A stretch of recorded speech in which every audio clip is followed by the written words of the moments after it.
Okay, I have 7:30 here.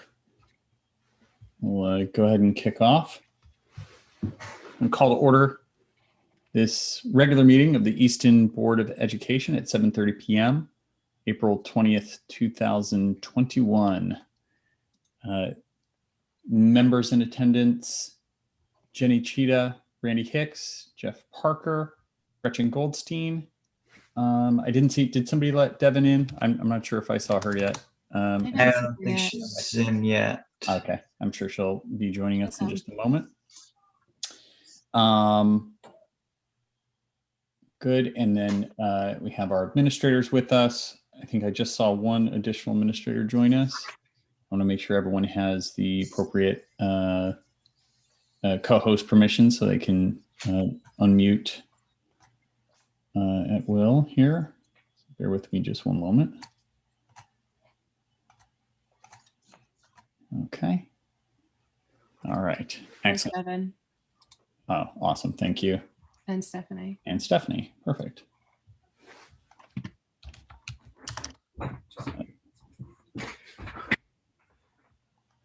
Good. And let me just make sure that Stephanie also can unmute herself. Perfect. All right, thanks for bearing with me. We'll go to item number 2 on the agenda. That is the approval of minutes. We have minutes from our March 9th regular board meeting as well as our April 8th special meeting. I'll do them one at a time. Chair will entertain a motion to approve the meeting minutes from the March 9th, 2021 Easton Board of Education regular meeting. So moved. Thank you, Jenny. Do I have a second? Second. All right, thank you, Jeff. Any discussion?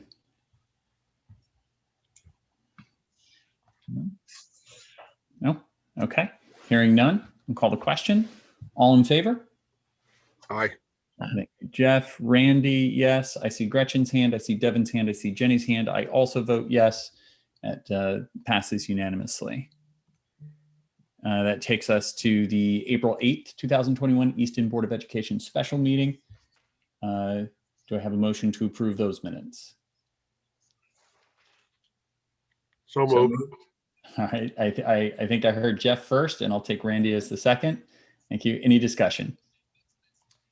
I have one comment on page 2, paragraph starting. The conversation then turned to the topic of health insurance reserve and included some historical perspectives. We make a comment in here that the Board of Finance requests that the BOE take more risk in this area. And I don't remember that specifically, or if it was specifically related to health insurance that we take more risk. So I don't know if anybody else recalls a different narrative, or because that's concerning. I'm not sure the Board of Finance, maybe they said it. I don't know that they would mean it given our history in health insurance. I don't believe it. Yeah, I don't believe they did say that. It may have been that one of us said that they said that, but I don't think that's necessarily what they said. I think they were more along the lines of breakage. Maybe somebody's interpretation, but not. Yeah.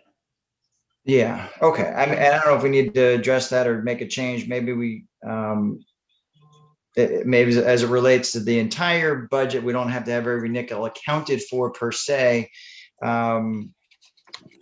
But if somebody reads that and says you should take more risk in your health insurance, it's probably not a good look. So I agree. Would maybe entertain. So we have a motion on the floor now. Would you like, and Jeff, I think it was your motion.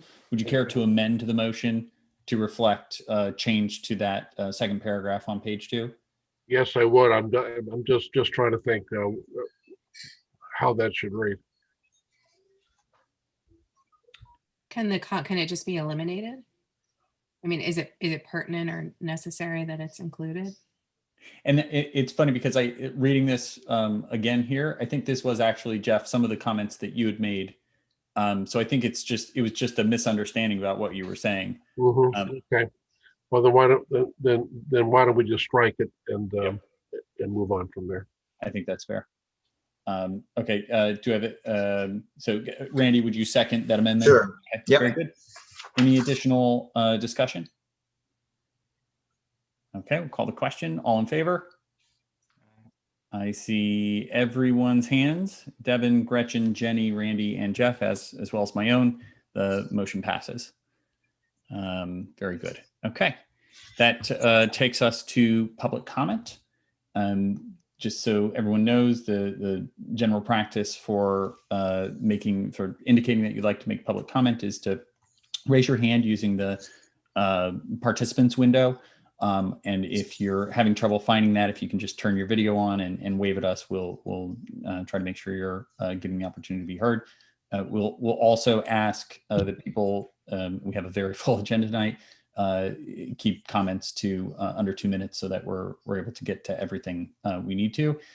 Also, if for whatever reason we go to say more than 15 minutes worth of comments, we'll may hold the rest of the comments to the end of the meeting. We'll try not to do that, but just so that we make sure that we don't stay in public comment for hours. All right. Any public comment?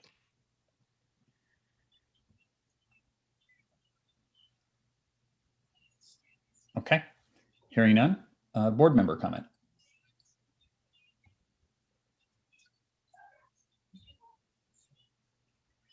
Yes, Jenny. I do. I just want to wait my turn. A few quick things. One a little bit longer, but hope you'll think that it's worth a moment or two. First of all, I just wanted to acknowledge, to the public and to the people in the meeting, just to remember that we're 13 months into basically living and operating and teaching and learning in really what's basically a crisis mode. Totally unpredictable one day to the next, and that we have people who are continuing to handle dual roles under incredibly trying conditions. Certainly no one is Dr. Harrison, our teachers, our administrators didn't sign up for and certainly not trained for this. I like Dr. Harrison's line of, I'm a doctor, but not the right kind for these circumstances. And I am just hoping and praying for a day in the near future when everybody can get back to what they love to do and can completely focus on the kids and teaching and learning. And just to thank them, for continuing to do this with humor, with efficacy, and just this, seemingly undying effort. Every day I see Kim out there going from car to car, and the teachers who are standing out there and doing it with a smile on their face. I think it's remarkable. And we just need to keep helping to support them and thank them and sort of push everybody to the finish line.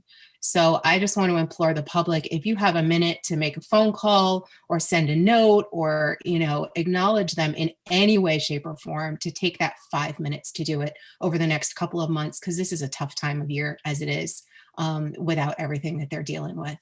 And I guess kind of on the heels of that, I just want to encourage everybody to really generously support Teacher Appreciation Week.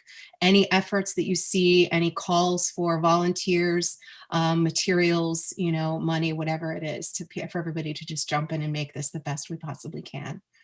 And then for our purposes, I just wanted to share that I received a letter as a teacher and a CEA member with postcards to send to our representatives regarding remote learning and the potential continuation of that.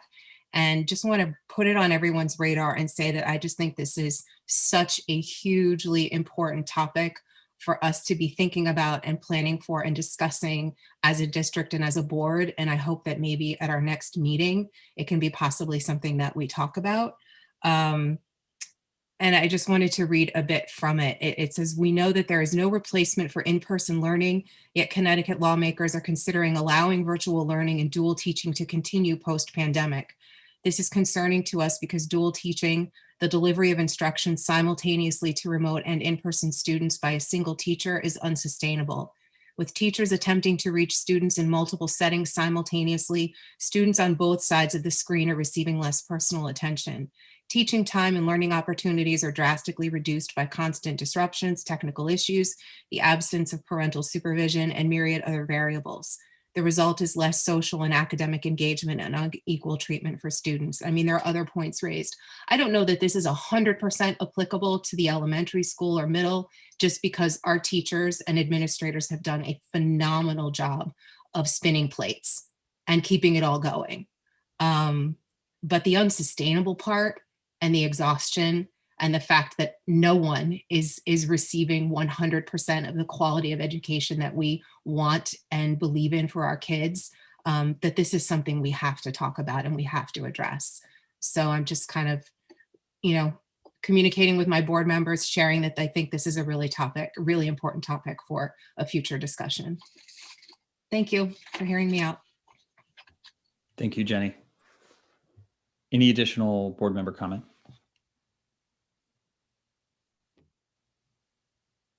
Okay, that takes us to the reports section. We'll start with Dr. Harrison.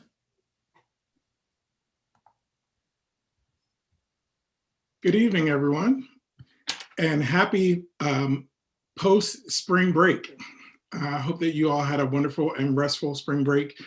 For me, spring recess is always sort of the marking of the beginning of the end of the school year, and really gives us an opportunity to look back on the lessons we've learned and think about what changes we need to make going forward to better meet the needs of our students. You'll hear some of that tonight.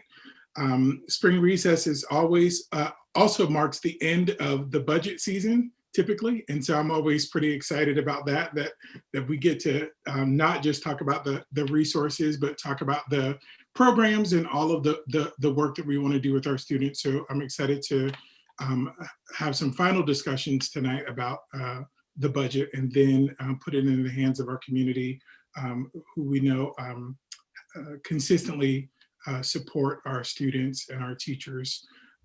We have 7 weeks left of school, and as we're thinking about the lessons that we've learned for this year going into next year, on this Thursday, I'll be meeting with cohort C families as in a virtual town hall. And really the purpose of that is just to almost like a listening session. I have 3 guiding questions for our discussion. So particularly for our families who've been in cohort C since the beginning of the year, what do you see as our greatest strengths? What has been the biggest improvement since the start of the year? And what lessons do we still need to learn? And as Jenny mentioned, there is lots of discussion happening right now about whether or not the option for remote learning will continue into next year. Just as a reminder, that is an option that was made possible by the State Department of Education and a mandate for all districts. There have been lots of discussion with CAPS, the superintendent group, CAS, the administrator group, and both of our teacher unions across the state to think differently about what that option may look like for the year, so that some of the challenges that Jenny mentioned in her comments, with teachers having to juggle, and that there might be a more efficient way of looking at remote learning in the future if that option still exists. And really tapping into some of the resources at the state, and also tapping into resources with our local RESCs. So it's some exciting options out there. We'll see, just so that you know, I'm keeping my ear really close to the ground to see how things are shifting. And but we've already had some discussions about what are some things that we need to rethink going into next year. Should that option continue, and should it look exactly like how it is this year, where all of the responsibilities at the district level, rather than a shared kind of shared responsibility across multiple districts or across the state. So definitely more to come on that. Just on the COVID side of things, we are down to 19 cases per 100,000 in Easton.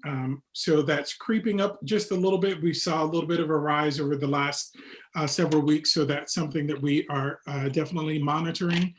We met earlier this week with the Easton Health Director and also our nurse coordinator, just to look at the current strategies that are in place, and looking at the data, and is the data telling us anything different? And Dr. Pearson-Ugal has been representing the district in weekly calls with DPH and really just doing all we can to follow the science. That being said, we know that in the news, there's been a lot of stories recently about a lot of relaxation of expectations and rules across the state. And while that happens across the state, we just want to make sure that we are continuing to be very vigilant in our schools. Our schools have continued to be places where we're not seeing any significant in-school spread. We're pleased with the impact of our mitigation strategies, and we really want to do everything that we can to continue to keep our students and our staff safe. This morning, I had an opportunity to spend some time. I decided that I needed to spend some time with students. My plan was to start at the high school, work to Staples, and then head over to Keller. I got stuck at the high school seeing kids learning, but it was just a reminder of the real work that we do in the district is really in the hands of our students, and seeing them and their level of resilience and their excitement about learning that continues despite what we know is 13 months of life-changing circumstances. So I'm really proud of our students and proud of our teachers and our staff and our administrators. And as we're heading into the month of May and really sort of turning things up, going into the end of the school year, I know that we won't have another time coming back together as a board before Teacher Appreciation Week. And I just wanted to take a moment and just say a huge thank you to our teachers at Staples, to our teachers at Keller, for their flexibility, for their commitment to students, for their passion. I think I speak on behalf of all of our administrators, our parents, and just saying a huge thank you to all of their dedication. And we look forward to the next 7 weeks. And last year, within the last 7 weeks of school, we completely reimagined what teaching and learning looked like across the country. And so I think that we still have some amazing things up our sleeve as we head into the end of this school year and really thinking creatively about how we're meeting the needs of our students. And I know there's a pretty full agenda, so I'm happy to answer any questions that you might have. But if not, I'll hand it back over to John. Thanks, Dr. Harrison. Any questions from the board? Okay, thank you very much. Next up is Dr. Pearson-Ugal. I have two things on my mind tonight. One is an optimistic thought of looking forward. As a person who sits in weekly state level Department of Health meetings, there have been some challenging conversations over the course of the year.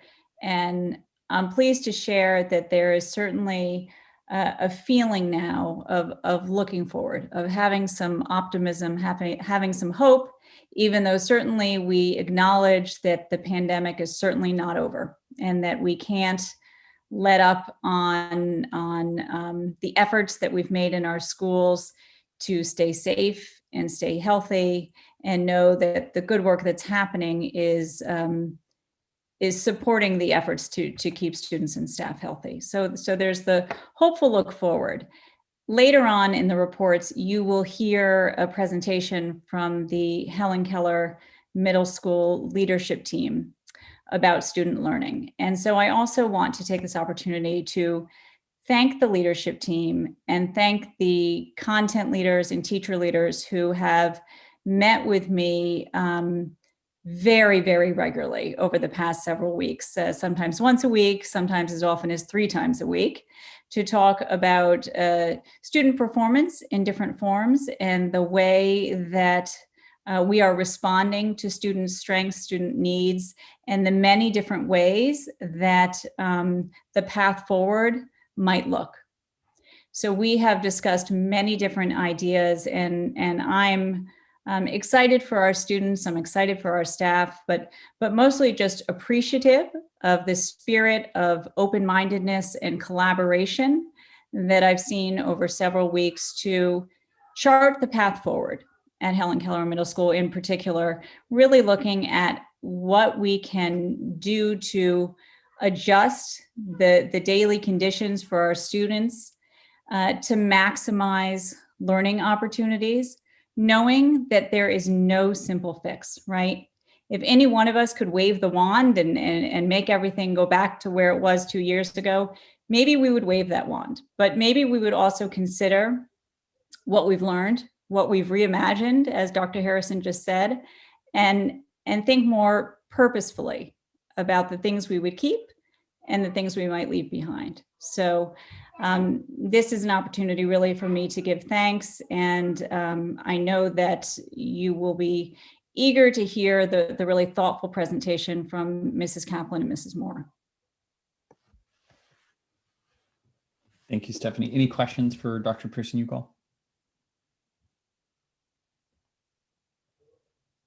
Okay, thank you very much. Mr. Zachary, I lost you on my screen. Uh-oh. Oh, there you are. And you're right there. There we go. Good. You should be able to unmute. Yes. Okay, very good. The reports I would normally give, I gave you all back at the special meeting, the healthcare and the budget object summary. So I don't have anything new to update beyond that, since I previously had supplied that to you. And we were, that was a week before we went on a break. So fortunately, not a lot happened during the downtime of spring break. So I won't take up too much time and I'll leave it at that, unless someone had any questions for me. Is there anything in the transfers report that you'd want to call out? It doesn't look particularly, exciting. It's nothing significant. So like I said, you have a full agenda, so I don't want to. Any board members have any questions or anything specific you'd want to dive into on any of the, I think we have the transfers report, the health claims analysis, as well as the budget object summary that was a part of the meeting materials. We talked about the healthcare. Jeff has his hand raised. Sorry, go ahead, Jeff. No, go ahead, Randy. Just last meeting, on the special meeting, we talked about the healthcare. And it's really something that probably can go until the May meeting. But as we get closer and we look at our, in theory, our average monthly spend is less than we budgeted. So I'm anticipating a reserve balance that's going to grow from 718, obviously predicated on April, May, and June claims. So, but just, I don't know, Clarence, when we left off last meeting, I wasn't sure if you were going to do some more math. I know you put it up there on your screen, but we'll move on. We'll move on to the May meeting on the healthcare. There's nothing else to really go at this point because we don't have any new data. So yeah, so you're exactly right. The new data will probably come in a week and a half. So it's sort of you're sort of in between. So the new data will be a week and a half out, and so it's can't really address at this point. Yep. Okay. Fair enough. I yield my time back to the chairman. Thank you, Randy. Chair recognizes Mr. Parker. Yes, thank you. Yes. Clarence, the last time we talked, I brought up the issue of grants that dollars that were still needed to come in, and that's obviously a major focus because that's going to dictate what kind of a balance. If we have any, if we're going to have any kind of balance, how much that is going to be. So I know that if you had something to report, you would have, but if you could keep that on the front burner, I would appreciate it. And then secondly, now that we are back in school, I would hope that we would know what our shortfall is going to be from food service, and because we're going to need a plan for that. Yeah, so Mr. Parker, to your first point, we have not completed the transferring the grants over because with school out, some people would do that work weren't in because of last week. So that is a focus going forward. In regards to food service, I had a meeting with them right before the break. We made up some ground, not a lot. We're actually contemplating now, seeing we can do an offering over the summer, because I know there's been some discussion about summer programming, and we're talking about see if we can provide both breakfast and lunch in the summer program to try to close that gap additionally. Can you share how far we are behind at this point? I think it had gotten down to below. Let me look it up, sir, because I can say I hadn't looked at it since we left, and I don't want to give you a faulty number, but I'll email you the details, and I'll email the whole board. Okay. Okay. Can I ask a question about that? Is that going to be material at all to our discussions about our budget? I mean, do we need to account for any contribution that Easton would need to make to a shortfall in what we're planning? If the dollars are big enough, it sure will be. Yes, it could. There's a potential, but I think when you sort of amortize it over the 3 districts, it won't be a significant number that you have to worry significantly about. I think we're, like I say, we've been trying to mitigate the damage from the year. We're formulating some plans to try to do some additional over the summer. So I think to Mr. Parker's point, theoretically, yes, it could be a big number, but I don't think it'll be there. And then when you spread it over 3 different districts, I think it reduces sort of the impact to Easton. And we've debated over 2 hours, over $650. I mean, like it comes down to small amounts sometimes. I am sorry to hear that. I don't want to participate in any such debates over $600 because I don't either. That's why I'm asking. So I won't bring that up. Let's just put it that way. Clarence, do you think it's possible to find that number before we're done with this meeting, so we can sort of maybe? Yes, I think while you all discussing other matters, I could. Very good. Okay, that'd be great. Anyone else have questions for Clarence? All right, that takes us to 5D, Director of Special Education. I will try to keep my report brief because I know that we have a full agenda.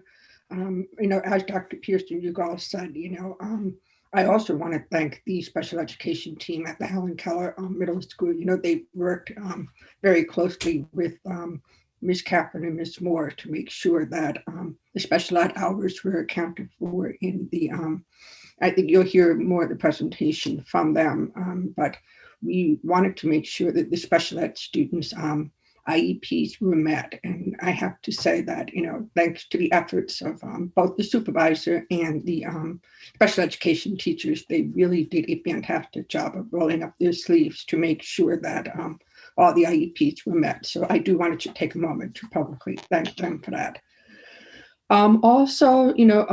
We also not only wrapping up the school year, but we're also forecasting into the future because, we, as you know, we're in the middle of our transition meetings. And I have to say that, moving our 8th graders onto Joe Barlow, this has probably been one of the smoothest transitions.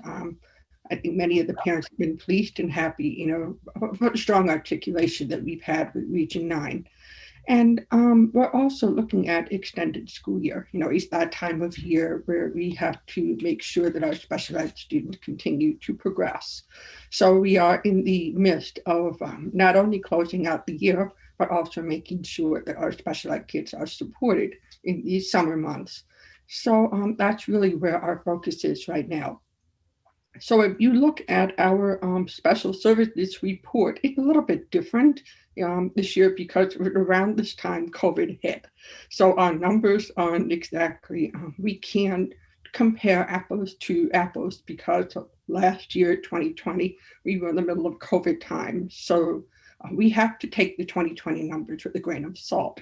And then we have our current numbers. So we are basically holding steady. We are having those thoughtful conversations and making sure that the student who truly needs supports and services are getting them. And I think our numbers are slowly becoming aligned with the other DRJ districts and also along with the state guideline. But again, I say this every month, the numbers only tell part of the story because we always have to look at the intensity of the student that we have. But overall, I know we are holding steady. We're having those thoughtful conversations with parents about how best to support their student moving forward. The only number that is that may be jumping out is Section 504 numbers. As you know, last year in Helen Keller, it looks like it went from 14 to 43. So we did a little bit digging in that area, and it really has to do with the way it was reported in the past. So, so the number 14 really does not accurately reflect the number of students that were getting 504s in 2020. But number 43, when we really did a deep analysis of who was receiving 504s, that's a more accurate number.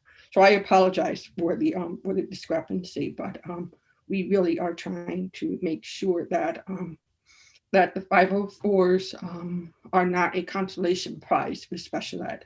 You know, these are students that have mastered their goals. They no longer need specialized instruction, but they do need to have accommodation and modification in order to be successful.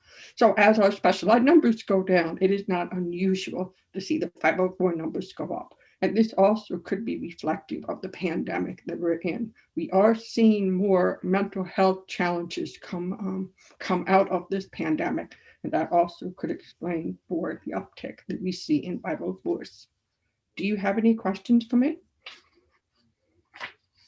Any members of the board have questions?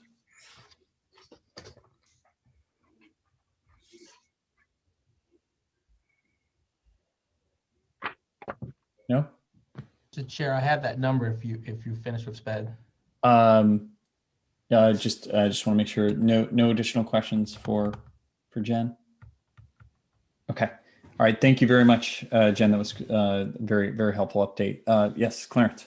I was off by about 2,000, but I was thinking, Mr. Parker, we're projecting right now loss of approximately $72,000 for the entire program. So Easton's portion, a third of that's approximately just shy of $24,000, which is a decrease from where we were earlier.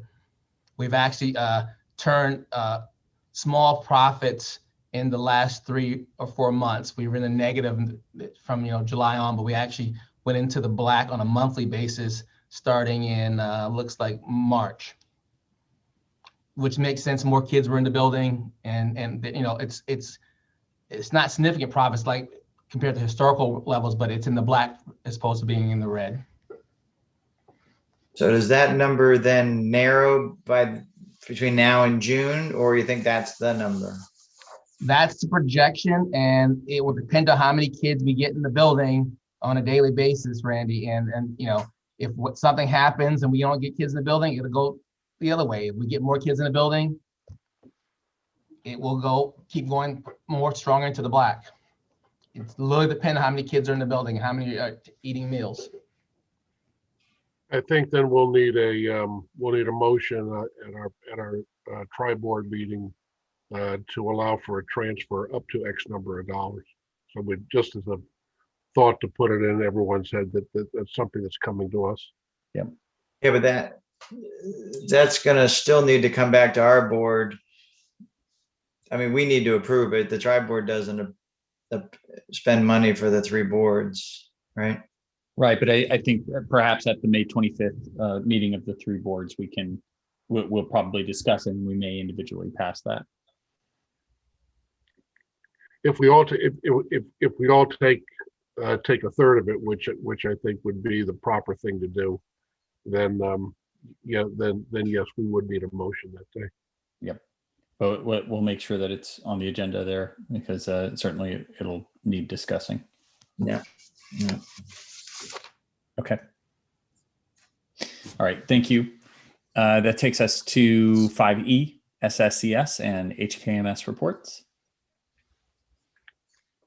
Do you want me to go first? If you'd like, I mean, we could paper, rock, scissors for it. Or... Sue gave me the nod. Oh. Good evening, everyone.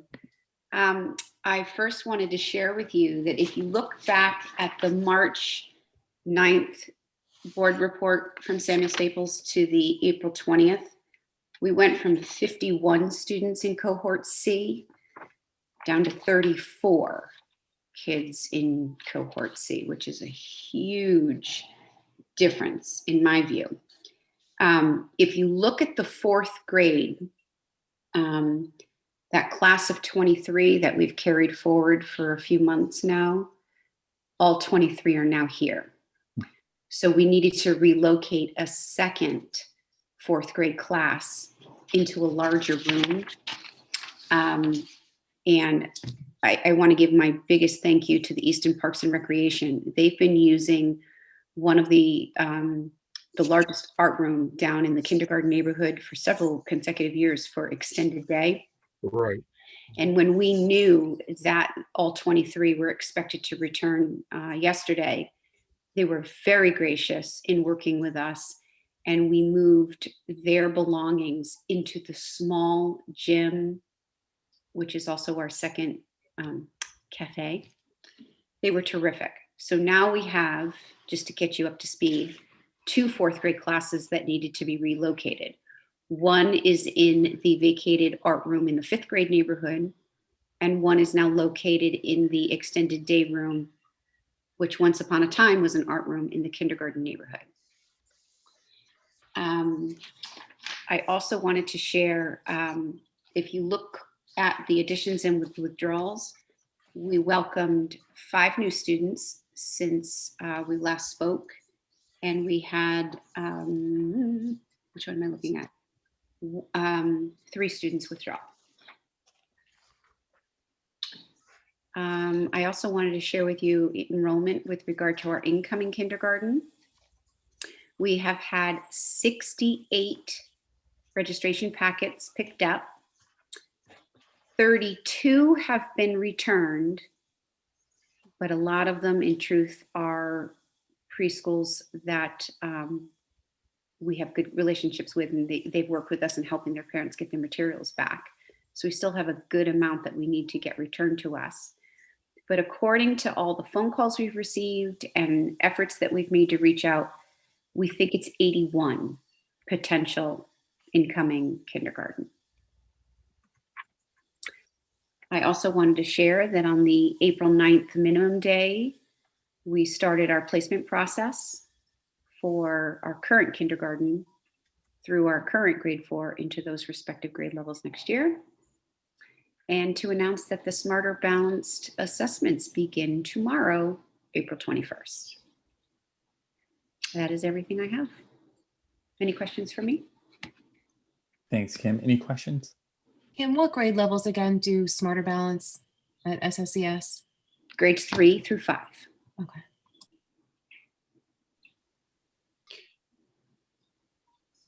Kim, how do you get to the 81? Between the contacts that we have at the local preschools, we put an announcement in the SSES Scoop in the event that parents have younger children. We put a little ad in the Easton Courier online version, and then just calls that we've received from families that have moved to town. Okay. So you have 81 as of now, or that's your best guesstimate come September 1st? That's the best guess for potentials of people who have contacted us. Yeah. Okay. Kim, on the TLF FH group, Yes. back in September, we had 65 in that group. Now you have 34. Is it your expectation that will continue to drop, or do you think 34 will be the number when we? I think it will drop. I don't think it will drop to 0. The few parents that I've seen in and out, collecting things inside our silo have said that they think it's really important that their children reconnect to their school before they leave to Helen Keller, or to reconnect with their peers face-to-face before they embark in the summertime. The other few I do know have continued concerns, either related to COVID or medical conditions in the home. I see. Okay, thank you. Mm-hmm. Any additional questions for Kim?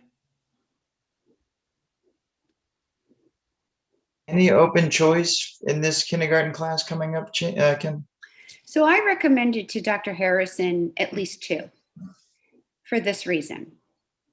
If you look at the numbers that we had this time last year in our kindergarten, and we currently have 88 kindergartners, I think it's always a good idea to welcome students from the open choice. But it breaks my heart to think of only one child riding on that bus by him or herself from Bridgeport to Easton. So that's why I said 2. My second reason for saying 2 is there could very well be a student from open choice who has a younger sibling that I don't yet know. And I think it is so important for a family to have their children go to the same school. So I'd like a little wiggle room to welcome a younger sibling. But in that too, you don't have a younger sibling yet that we know of. I don't yet know. I just put an email out late yesterday to Cooperative Educational Services to see if they know if kids that we have might have a younger sibling. Okay, great. Is there, 2 just doesn't seem like that many. I totally appreciate your reasoning. I'm glad that it's 2 and not 1. But do you think, just given the low numbers, that there's opportunity potentially to increase that number? Yeah, so we're looking at 5 sections of 16 at the lowest, right? If we do 5 sections, Right. 16 would get 80, all the way up to a 16 in a lot of 17s, right? When I look at class size at the kindergarten level, it's so very critically important that there is small class size. So I don't want to go too high and not consider the fact that there could be additional families moving into Easton who have a kindergartner and risk those class sizes jumping up to 18, because I think 18 is a little high for kindergarten. But I'll go for 3.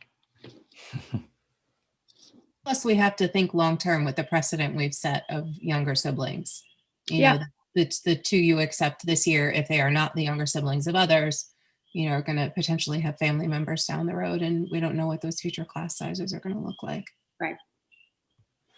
Yeah, I have a question for you, just about open choice. This is obviously my first year with the open choice program. And I know that we have to indicate this week the number of seats that we anticipate for next year. Has there been a year in the past where that's increased after, once you had a better sense of student enrollment over the summer? Is your question, have we ever circled back to CES and offered more seats? Yes. Yes, we have. Thanks for making that question really concise. It's a gift.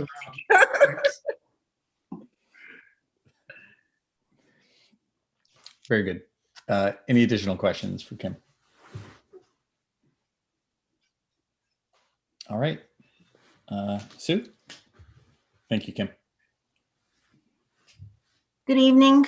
I'll start my report today with some really great news of things that students at Helen Keller are up to. The first one is we have a group of students who go to Helen Keller Middle School, and one student who recently moved out of town. Their names are Brian Weiss, Matthew Grawl, Alexander Stinson, and Samuel Stinson. And the student who moved out of town was out of state is Max Keene. And they all work outside of the school on a program called Cyber Patriot Competition. And they came in first place in Connecticut for middle school team this year. And it's just such exciting news for us to receive. And the work that these students did together, they had to have technical problem solving and teamwork skills to become a first place team in the state of Connecticut, and what skills that they will use moving forward. And we're really proud of their work, even though it was something that was done outside of the school.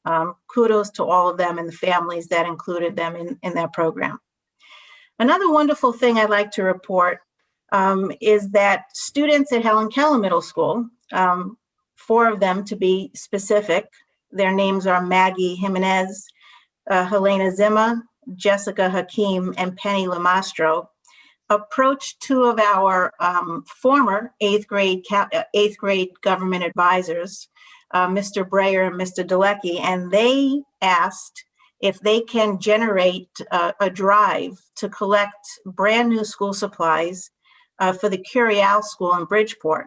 For those of you who are with us for years know that we have a relationship with that school. Every year we used to go, the eighth grade government would do a toy drive, and we would go and the eighth grade students would deliver and spend a day in the school there and help as teachers' assistants, and had such a wonderful experience. So we have this very close connection with the Curial School. So anyway, these kids came up to the teachers and said, "What do you think? Can we get this going?" Of course, at the main office, Annie and I are like, yes. And so they set a goal, a school-wide goal, to collect, and this part I really love, 70 pounds of supplies. So in the morning, Annie would get on the loudspeaker and announce how many pounds have been collected so far to keep that spirit going. And as of yesterday, there was about 200 pounds of supplies collected. We're going to finish out the collection at 205 pounds. That's the latest estimate. And Mr. Delecky and Mr. Breyer will deliver the toys to the Curial School. So I just want to shout out to those kids who said we could do something, let's do it. And very proud of them as well. For cohort C at the moment, our school has about exactly 12.4% of our student enrollment in cohort C. That does not include who are quarantined. Those are students who pretty much from the beginning of the school year have remained in cohort C. So it decreased a little bit since last month. And again, it's kind of funny, but grade-wise, it's not evenly split that way. Eighth grade has the highest percentage at 16.7%.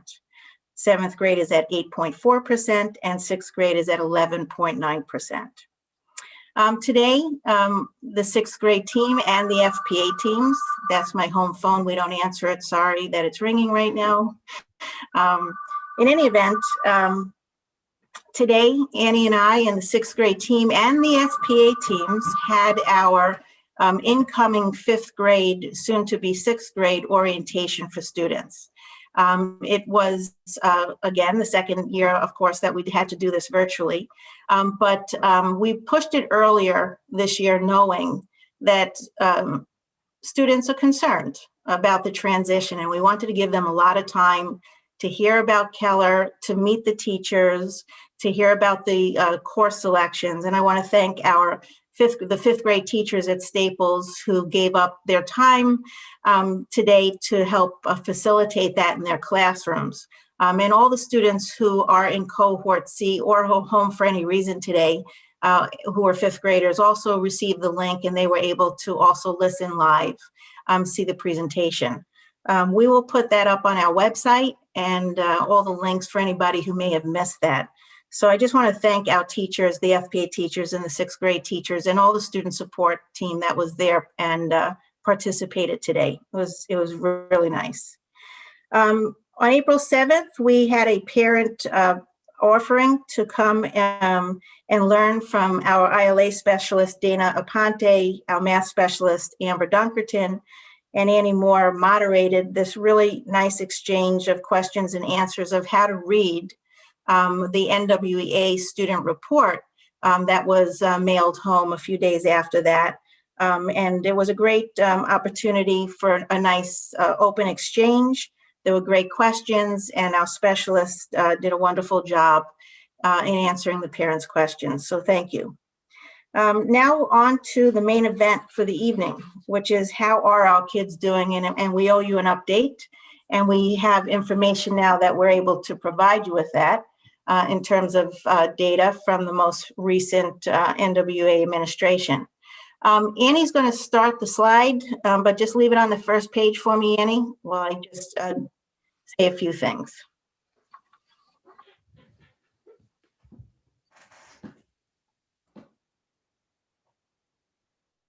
Okay. Thank you very much.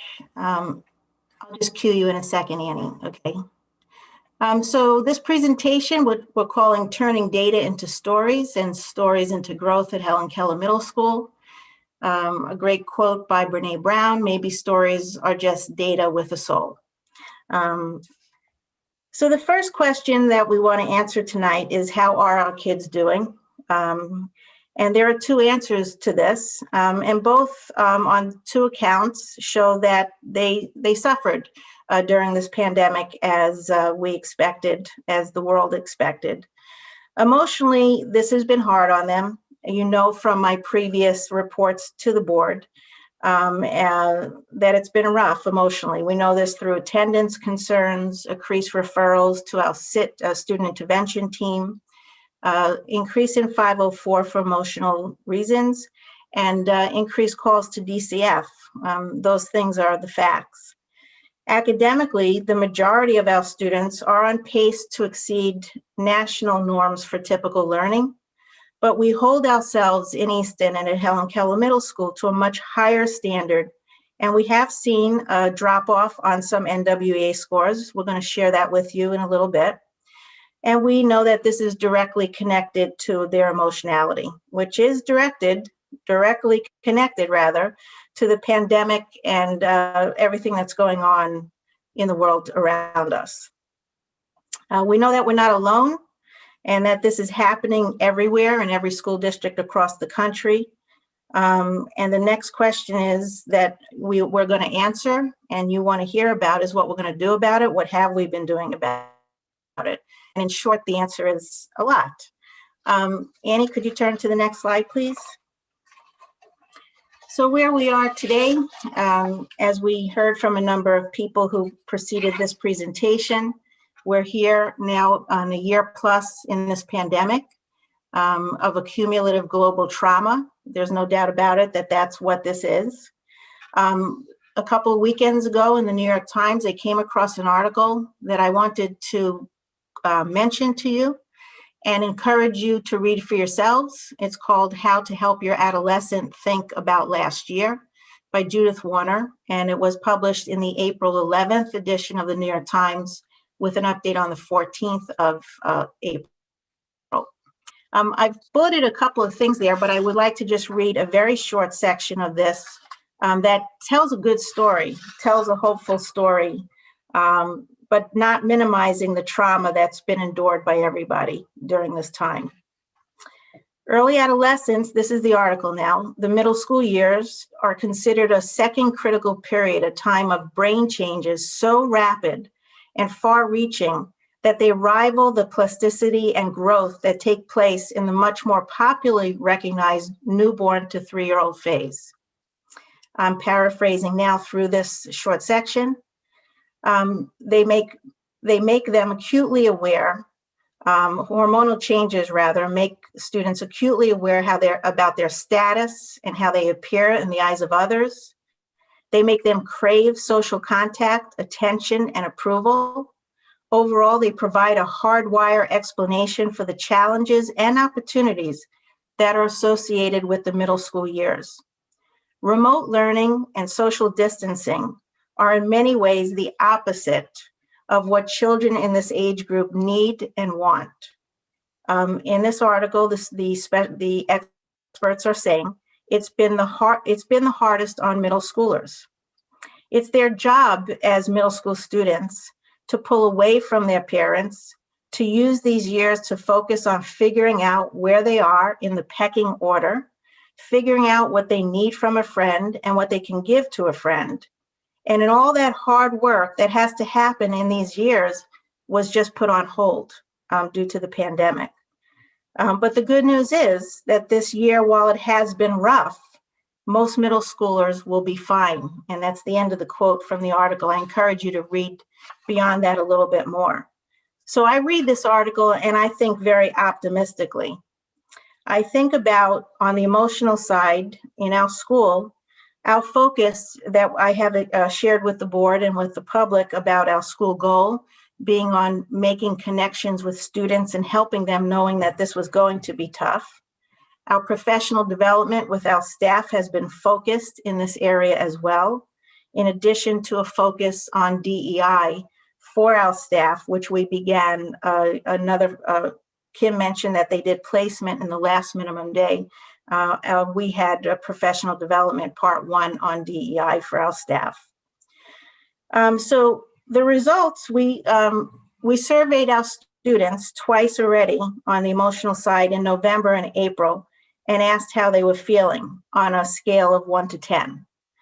And the 0 rating, which you're going to see in a minute, not just yet, is if they didn't enjoy school at all. And they could go up to a 10 in giving us their feedback, which means that they're really happy to be in school. And we as a staff are looking for students to be at the 7 level or higher. So we want them to rate. We're hoping that the increase is that they would rate themselves and being really happier in school as time went on, due to the work that we've been doing as a staff. So Annie, if you could turn to the next page, please. So this is our school connectedness survey that we're using for our school goal, and this is the fall data. In November, I just want to share what these axes mean to you, or how it could be interpreted, or how you read it. The y-axis along the bottom the x-axis along the bottom shows the number of students that gave ratings from 0 to 10. This is in November. And the target that we had is 7 and higher. And back in November, it was 59% of our students answered in a way that we felt they had a good connection and were feeling comfortable in school. So then we did this one more time. Annie, could you turn the page, please? And this is where we have hope. Student connectedness, as a result of the emphasis of our school goal and the connections and the hard work of the staff, endless work of the staff, I might add, showed that we had an increase from the first survey to this April survey of 19%. 78% now answered 7 or higher in their connection, their feeling of connection and happiness of being in school. This is tremendous. This makes me really proud of the staff and all the hard work. And I'm happy for the students. Most importantly, I'm happy that they are feeling better as this rough school year is going by. On the academic side, we have a robust layered data teaming process that we're going to describe a little bit to provide interventions for every student in our school. We have adjusted our curriculum and teaching practices to account for changing school learning models, including a technology-based approach that provides teaching to students in school and in a remote model at the same time. We've heard about that already in this meeting.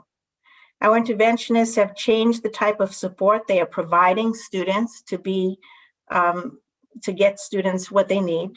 And teachers are constantly intervening at the classroom level through endless parent contact, one-on-one support for students in need, and differentiated instruction to the best of their ability in the classes this year. Annie's now going to turn the page and start discussing the student performance data of NWA. It is the one piece of data that we have to be able to share with you to kind of show how the students are doing. But as Annie's going to describe, it's one piece of data in the bigger picture.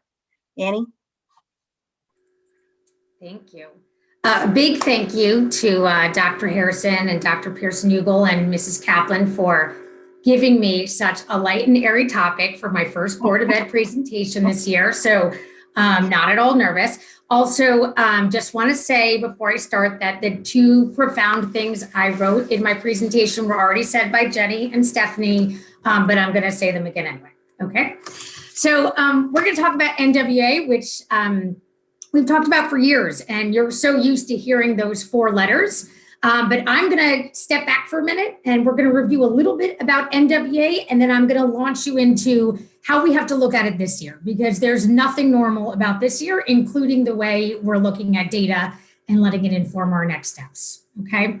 So before I go on to all the slides with bar charts and colors, let's talk about this test. All right. So let's remember it's a norm reference test, and it's administered nationally. So NWA provides the school and families with information about how students are achieving in the areas of reading and math as compared to national norms, okay? So the NW norms are based on the standard set of weeks of instruction. So NWA says to the schools, okay, you can give the spring assessment after a minimum of 32 weeks, and that's what our norms are based on. All right, so just keep that filed away from it. That's going to be an important number. All right. In a pre-pandemic year, the NWA is given in early September. So right when they get there, that's our like benchmark. Let's see where we're coming in from. Okay. And then we don't give it again until the end of May, as recommended by NWA, to have enough instructional weeks to really be able to analyze growth from fall to spring. All right. So remember, that's pre-pandemic. All right. This year, because there's nothing normal about this school year, we felt that it was really important with our changing learning models and students being in and students being out and cohort C and trying to keep all our ducks in a row. We said, you know what? We don't want to wait until the end of the school year to get a sense of how students are doing and what they might need help with. Like, let's do it now. And I know that that's not typical and it's out of the norm for what we do. But we felt that it was really important, both us and John Reed, to give this assessment earlier in this atypical time because we needed time to really check in with our students, get some more hard data, and be able to then say, listen, we still have this time with you. What is that time going to look like? How are we going to respond to the data and make sure we can finish out these last 7 weeks as strong and as positive as we possibly can? All right. So when we're looking at the spring assessment, which just happened a couple of weeks ago in early March, that was given after 22 weeks of instruction. And that instruction, those 22 weeks, some of them were hybrid, some of them were all in, some of them were all out. So again, it's not the what the norms are usually measured on, which is 32 weeks of normal air quotes instruction, okay? So when we looked at the data as a data team, we were looking at it through the lens of we're about 67%, we're 2/3 of the way through the school year when the students were taking that assessment. So we tried to be very mindful of where they really should be and, celebrate successes and also then have a very clear and thoughtful approach to where we were seeing issues and concerns, okay? So this was hard. I'm not a math person, and this is like statistics 101 here. So I practiced all today about bell curves because I really want to walk us through NWA in a less jargony way. So I apologize if you're so used to talking about NWA that this feels a little slow, but I think it's important if we just kind of reset and reframe the way we're thinking of it for this year. I think it will also help you to understand how this work informed our next steps that we'll present towards the end. Okay, percentiles. I'm going to give you a helpful visual. This is created by NWA. It's going to look familiar, a little flashback to your stats course, but here's a bell curve. So what we're looking at with student performance is what percentile they are, all right? So here's the deal with NWA. It's not about, they don't really care what grade level the student is in, all right? It's computer adaptive, meaning it aims to measure a student's performance regardless of their grade level. As the student takes the test, if they're getting things correct, the answers become more and more complex. If they're getting things incorrect, it adjusts accordingly. And it's not really measuring necessarily if you're exactly at a certain grade level, it's more measuring based on these percentiles. So just like, the bell curve of back in the day, if we took every single student across the whole country who took NWA and we lined them up by achievement, their percentile score would be where they fall in this line. So we know that there's going to be part of the line that's behind them at a lower achievement and part of the line that's above them at a higher achievement, okay?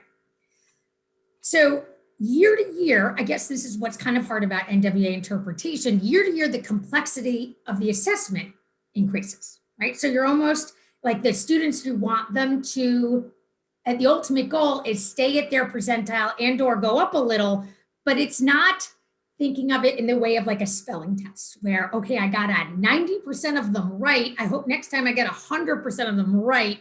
we're not talking percentages. We're talking about their percentile. So are they in the average range? Are they scoring in a way that their average peers score in that grade level? Awesome. And even though the number 50 makes us think of bad percentages in grades, that's actually not how percentiles can be interpreted. So NWA really hammers this point home when it tries to train us to interpret the scores correctly so that we know how to correctly help our students, right?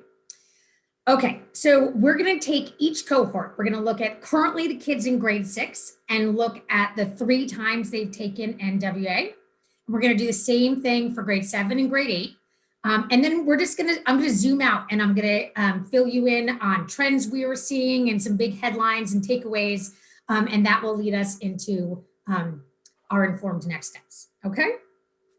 Sorry, I can stop sporadically because I tend to talk quickly. Everyone good?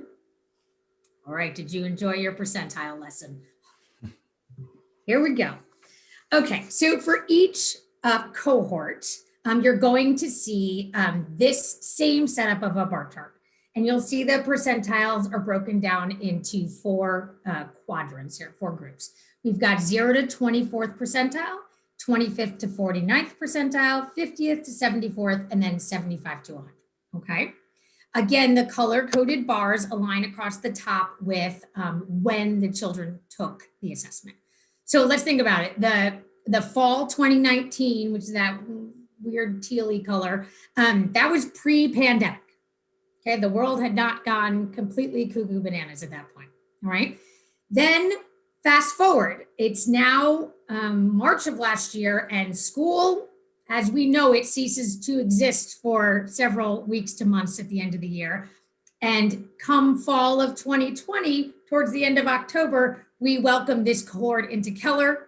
We make sure they're all okay coming out of a very crazy spring and summer, and then we give them this assessment. So the middle bar, fall 2020, is where the students in this grade level fell with the different percentile quartiles, which kind of frames.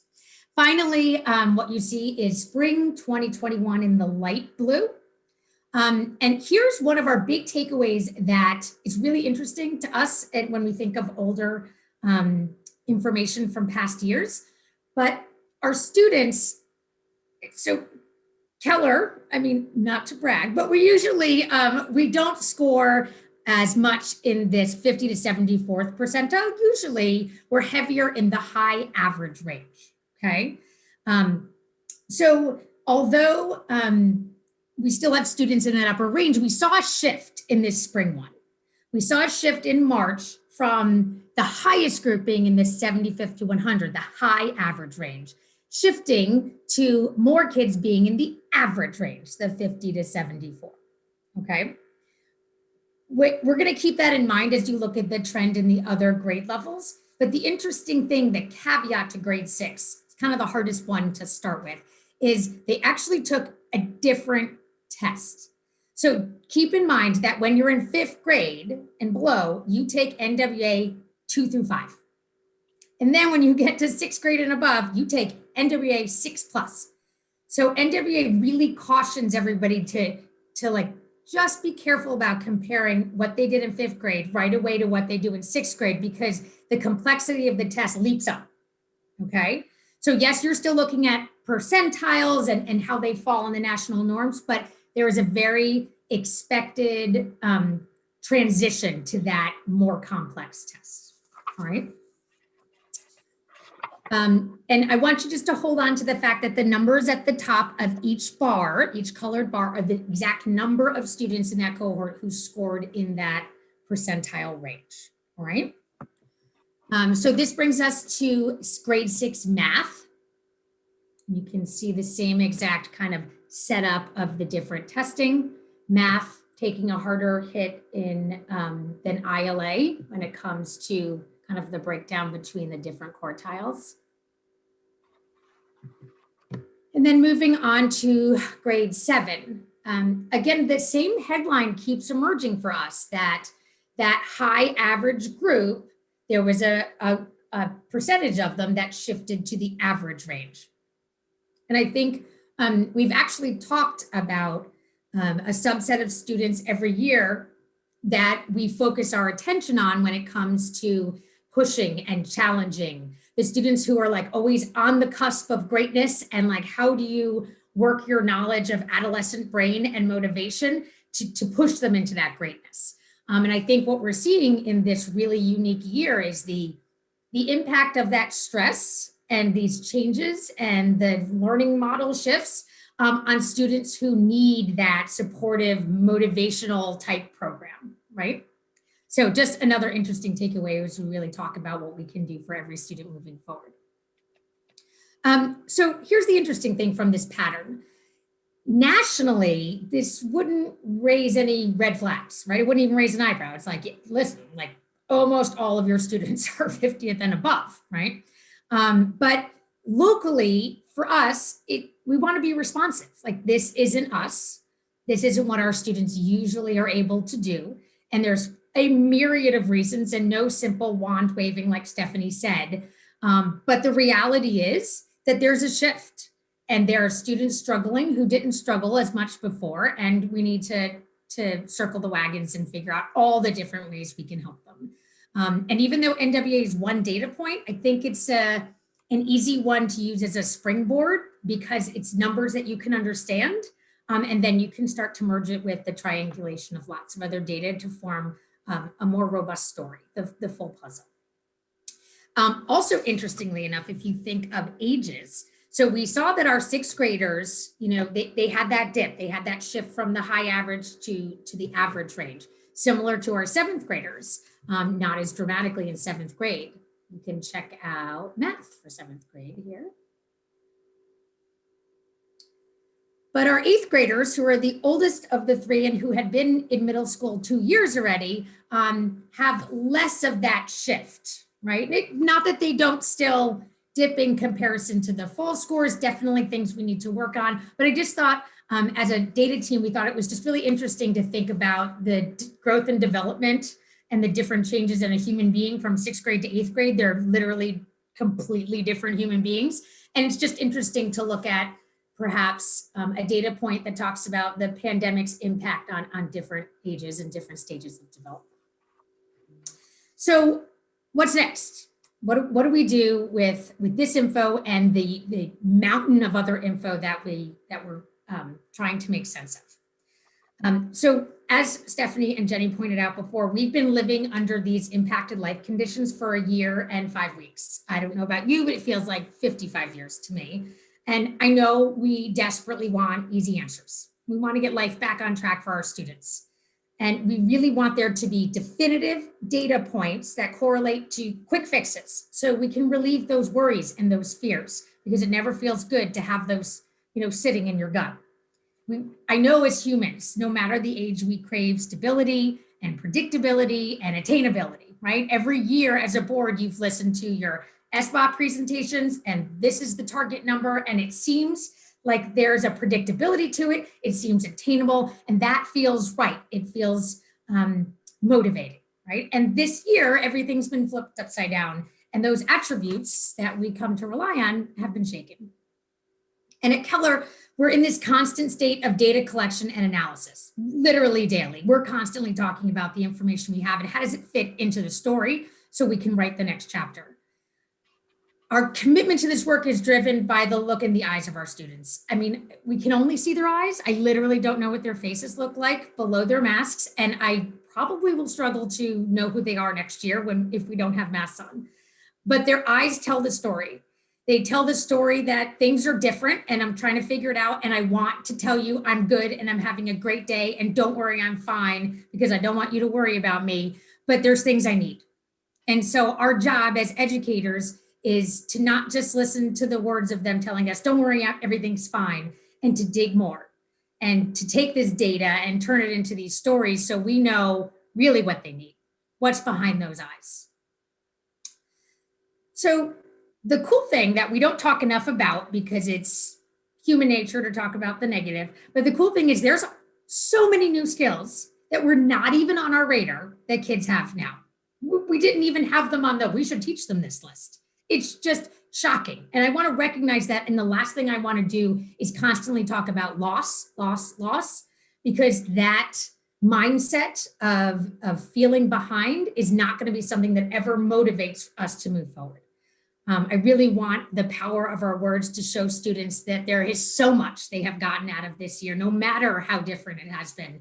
And NWA score or not, their resilience and their growth has blown us all away. So this is a complex task.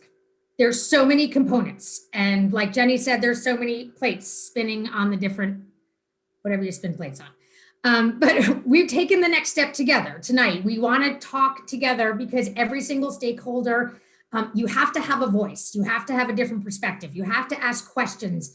Sometimes as educators, we're so knee deep in this type of jargon and talk and analysis that we buzz by things that we're not explaining correctly. So in presenting to you tonight and kind of making our thinking visible, as Sue will do soon with our next steps and how we want to finish the year out strong, we want to do this with you. And by you, I mean the whole community and students, especially with their voices, and just be really courageous because we know that there'll be bumps in the road, right? Okay. So where are we going with this? And I think the core of everything we do is this data team analysis, right? And so really NWA is one data point, right? It's one Tuesday that a kid came to school and took a test. And although it has some really valuable information coming out of it, there's also, you know, an 11-year-old that may not have gone to bed until 1 a.m. Right? So we want to be really smart when it comes to putting a kid's story together from their data. And that's why our team triangulates everything. The data analysis work of the student intervention team is incredibly robust because collaboration is the only way this works. If you don't have everybody's voice who's a part of this student's learning journey, then that means that there's a part of the student's day that might not be supported in a way they need to be. So as you can see here, and as you've heard lots of times from us before, these are the meetings that continue to happen on a monthly and or 6-week basis so that no matter what has changed in those weeks for our learning model or quarantines or cohort C, those meetings happen and those conversations are ongoing. And everyone who's a part of that student's life is really up on things they've noticed, conversations with colleagues about strategies they've noticed are working. And it's like a never-ending cycle, but it's the only way that you really stay on track with supporting the needs of a very ever-changing population. Adolescents, like Sue said, it just literally minute by minute, they can be different people. So it's a unique process when it comes to the middle school level. Okay. This is some data that you guys we asked about before and we talked about before, but there's a cool correlation I can show you between the NWA bar charts and students who are receiving intervention, okay? So I'm gonna go back to the bar chart for just a sec, and then I'm gonna bring you back to this table, okay? All right, so let's go here, all right? If you look at percentile group 50 all the way to 100. These are tier 1 students. This is everybody. These are students that benefit from, you know, different groupings in the classroom and differentiation and, you know, extra help or challenge assignments, right? This is the core of each grade level. The percentile range of 25 to 49. These are primarily, not all, but primarily students who receive tier 2 and 3 support, whether it's with reading, mathematics, behavioral, emotional. That's usually where they fall.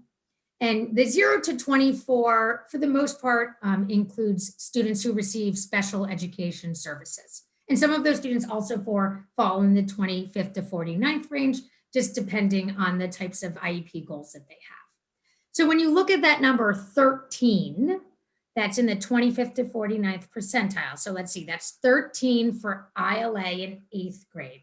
So if we go look just for a general comparison, right now there's 10, okay? And it won't ever be identical because, like I said before, of that group, some students may already be in the special education services programs, okay?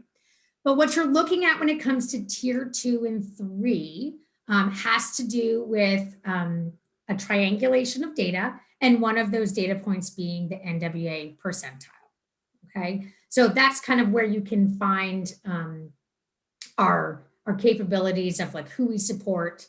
NWA recommends that tiered support is 25th percentile and below, but our students are superior to that. We've had to create internal benchmarks for who we support, because who Easton supports is not 25th and below, because we have very few students at that level. We're just a high achieving district and our students work really hard, and so does our staff.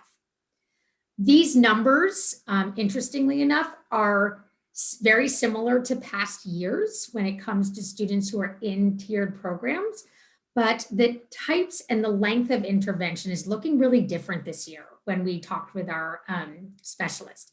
So keep in mind, SRBI is supposed to be cycles, right? You're supposed to be identified in a cycle as having some sort of area of weakness or need, and you're going to go hang out with one of our specialists on a bi-weekly or tri-weekly basis. You're going to get some support in that skill. They're going to progress monitor to see if it's working. And then when it's working, you're good to go. You just like get back out there. You got this. Okay. And that's the point of SRBI. It's not like a lifer situation. It's let me help you out a little bit. Let me fill the area of need. And then you've got this, fly baby bird. So what our specialists are seeing this year, though, is the students who have come up for needing tier 2 and 3 support are not being able to fly from the nest. They're students for lots of reasons, not unfortunately just academic-based reasons, who are not making the growth where they can be released, whether it be due to excessive absences or lack of engagement with online learning, or just an overall emotional struggle with the year and that emotionality kind of shutting them down to being able to learn. What our specialists are finding is that they're not being able to have as much of a turnover, that these students are not being able to leave the program as quickly as before. Also, the types of interventions they're doing are changing this year. So our counselors have talked about for years, the majority of their counseling was for behavioral issues like decision-making, interactions, appropriate language, all that kind of stuff that they kind of learn to navigate in those middle school years. And the counselors are saying that there's very little behavioral intervention they're doing. And it's really a huge uptick in emotional intervention, a lot of, anxiety, depression, and unfortunately much more intense situations that are stopping students in their tracks from being able to make personal growth. So although the numbers may look similar to past years, the intervention programs themselves have morphed into a different version than pre-pandemic years. Okay. All right. So the intensity of our data teaming and constantly looking at these numbers and collaborating is just one way that the staff is working diligently to stay apprised of student needs that change hourly. But we also want to think really creatively. We were able to, on a dime last spring, reinvent education as a nation. And so we don't want to give up on that momentum of innovation and just say, oh, well, let's just make it to the end kind of thing. We want to model for our students that you always reflect and then you revise and you do better. So with that, with our consistent analysis and the additional steps that Sue's about to talk with you, we have a really hopeful plan of how we can finish out the year in a really positive way that addresses the needs of our students the best way we can. So Sue, back to you. So now having, Annie, thank you. So now having this information that for the NWA data, that was important for us to see exactly how they students were doing along with other indicators. Annie, could you go to the next slide, please? So what we're doing is what I want to just continue on this tier 1, 2, and 3 idea. Tier 1 interventions are generally speaking for all students. And so based on what we know now and what we're seeing at this point in the year, we're going to be communicating by the end of this week to all families at Keller that we're going to have a schedule revision. We want to use the last 7 weeks of school to increase the amount of core academic instructional time. The effect will be 90 additional minutes per week. In addition, we're increasing the frequency that students meet with their core academic teachers between now and the regular year, which will give them an additional 7 opportunities to be with those teachers for instruction. In education, being time and frequency, if we can increase that, and we have the opportunity to do that now, is what is effective to help students in those academic areas. Tier 2 and 3, we're going to continue to connect with, at the beginning of this presentation, I shared with you the higher percentage of students who are feeling connected, but there's 23% of the students who scored themselves as a 6 or lower. And we're going to continue to work and support and help those kids become more connected to the school in the remaining weeks of school. And finally, we're going to add more data analysis to identify the kids who overall have dipped in achievement from the beginning of the year till now, and see if we can scoop them up in addition to provide them some additional support as well. I began this presentation with a hopeful message about the road back home to normalcy for all of the students in the school. Our schedule revision is just yet another step in that direction. The schedule will end the year in a way that hopefully will feel more typical to the students, so that as they head into next year, where we will go back to our pre-pandemic school schedule, the one that everyone knew from years past. We're hopeful that this is going to be a good step forward to help students regain some ground. Helen Keller Middle School staff in the last 10 years have proven that we have a model of curriculum, instruction, and intervention that puts our students at the top of the state and country, for that matter, in our standardized test scores. This pandemic and social unrest in the community, in the country, may have challenged that, but we will return to that level of achievement by going back to the processes pre-pandemic that we knew worked and have proven to help us. Accurate, interpretable results of all of this will not be known to anyone for years to come. We have no basis for comparison. This is the second pandemic in a little over 100 years of this nature, a health pandemic, but even the one that happened over 100 years ago was nothing like this, with all the complexities of society today. I know that the staff at Helen Keller Middle School will continue to be reflective and to be responsive to the students in our school, always. Thank you. Thank you, Sue and Annie. Are there any questions from board members? I know it was a lot of material. Anyone have specific questions? Jeff? John, I don't have a question per se, but I would like to get a copy of that presentation and be able to study it because there was a lot of information, some of it factual, some of it anecdotal, and I'd like to be able to figure out which is which.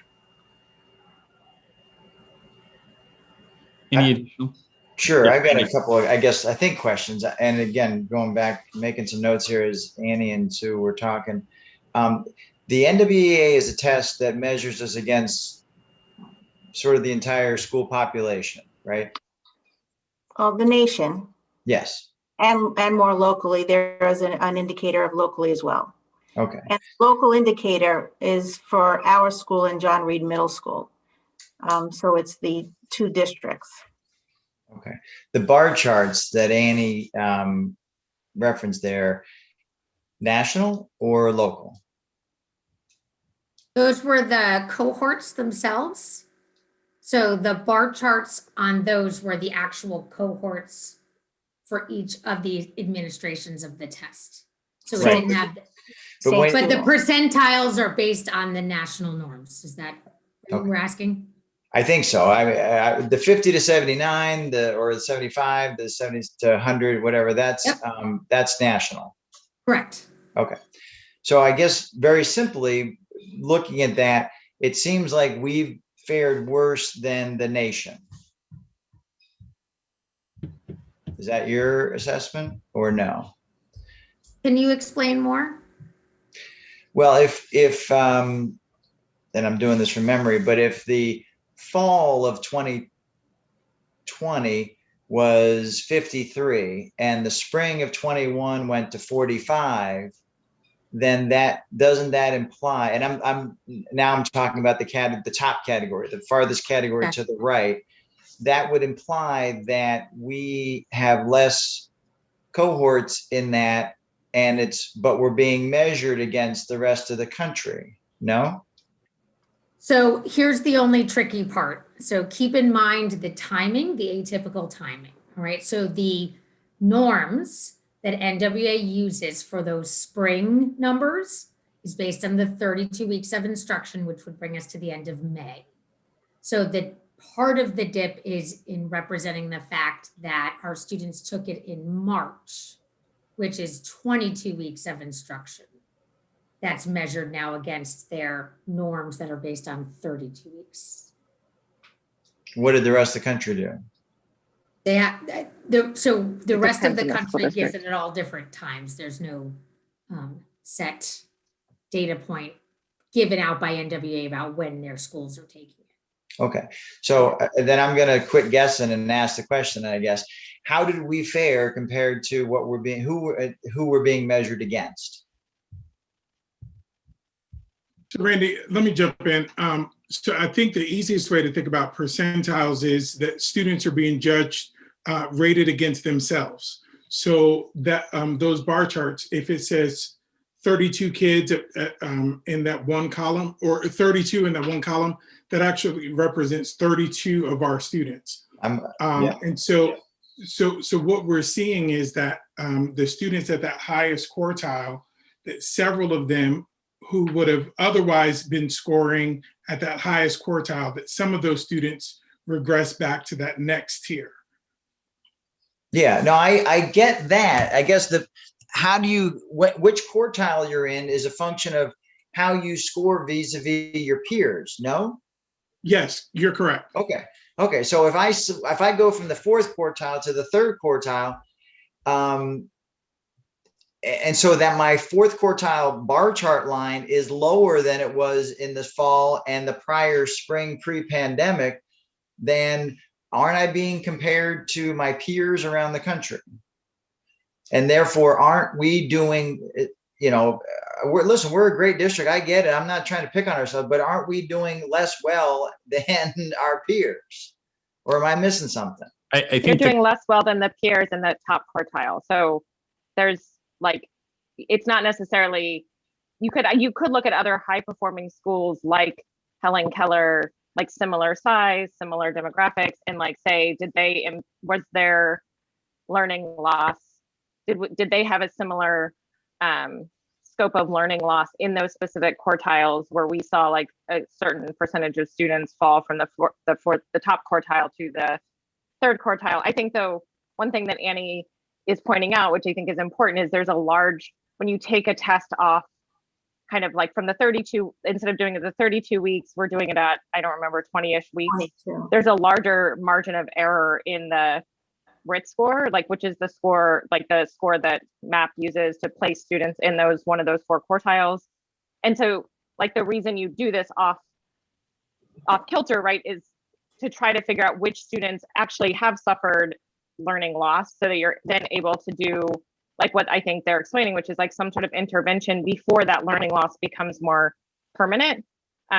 And that they're also looking not only at one test point in time, right, that Tuesday that our kids tested, but you look at 3 or 4 other data points to say, hey, what is kind of the impact on this student holistically, so that you can then put in the correct intervention. Sometimes it's a mental health counseling intervention, SEL intervention. Sometimes it's like more of an academic intervention.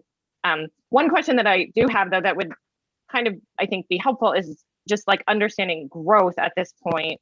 Like, how are students growing against, so like every MAP is this cool thing where every student has a growth metric based on where they start and then that time in the year when they take the test again. And like understanding how students are growing against their own starting score is also a helpful way of understanding, like, is that student progressing as fast as other students who started off in that same RIT score? And then, so that would also just be a helpful way to, like, for the board, I think, to see achievements really helpful as well, but it's like one part of the story, especially in a year of COVID, like how are students growing and like which students are hitting their conditional growth index and which students are kind of behind that. Yeah, Devin, it's so interesting because you understand the MAP testing. So we looked at, as part of the data analysis, we did look at the growth targets, but when you're giving it at an atypical time in March, we had to kind of work with NWA to say, okay, we need to look at what students have hit their 60%, 67% of their growth target, because that's how far we are into the school year, which makes it not as clear cut to really delineate. So although we found it really helpful, like you said, to give this test earlier than usual because we have time to really address any needs that are popping up, it also creates a very unique lens that you're trying to interpret it in. Because Randy, to your point, prior to the start of the school year, NWA, using their past data, sets fall norms and spring norms. They're already set up. Okay, so they have their fall norms and their spring norms. When you take your fall test, it's based on this number of weeks of instruction. And when you take your spring test, it's based on this numbers of weeks of instruction. So there's norms that they already set for the spring, for late May, that we compared to early March. That's what's kind of creating a little bit of a gray area that's hard to interpret. Okay. I was under the impression from the last half a dozen years that we don't do these tests to figure out individual kids' needs. We do these tests to look at very broad stroke curriculum potential needs that need to be addressed across the whole cohort, not to figure out what 12 kids needs. I hope we're not doing these tests to figure out what 12 kids needs. Stephanie, am I wrong? I would say it's a combination. I don't think that it's one thing or another. It is a standardized measure that's normed nationally.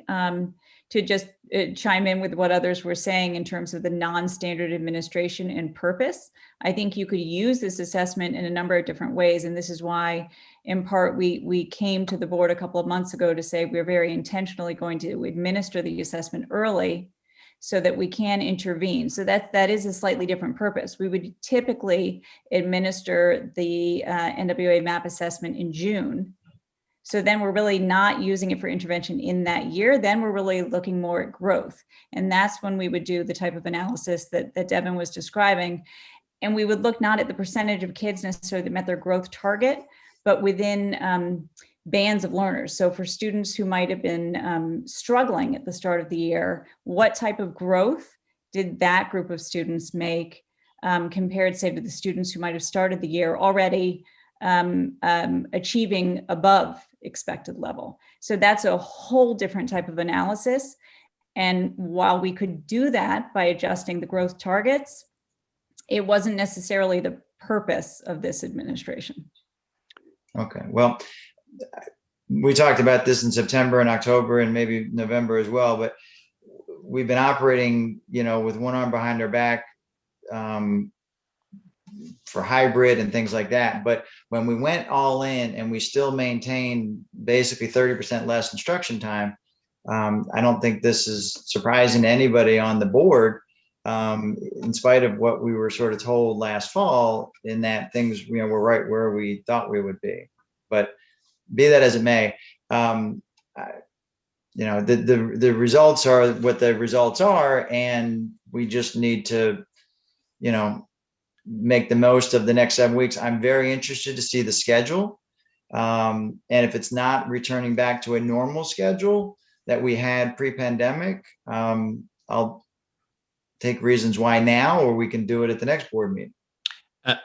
I'd also be very interested in hearing a little bit more detail on the schedule, but do we have any sense of sort of other districts that who have returned to a normal schedule and whether or not their results are any different than our own?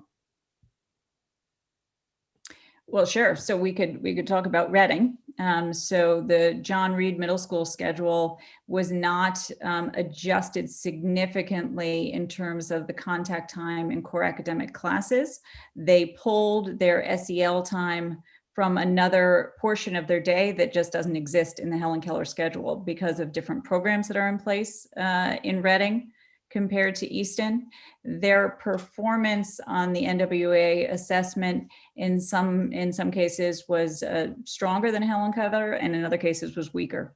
So I don't think I could do a cross-district sort of direct correlation to the schedule and the contact time. I think there are many variables, and I think an outcome of the analysis was that it makes good logical sense to make an adjustment that will affect all students, and the schedule is the right way to move forward.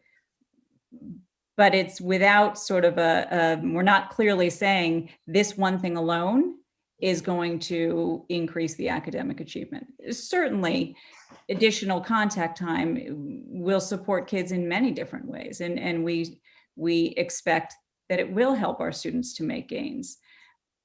But the schedule alone is not the answer.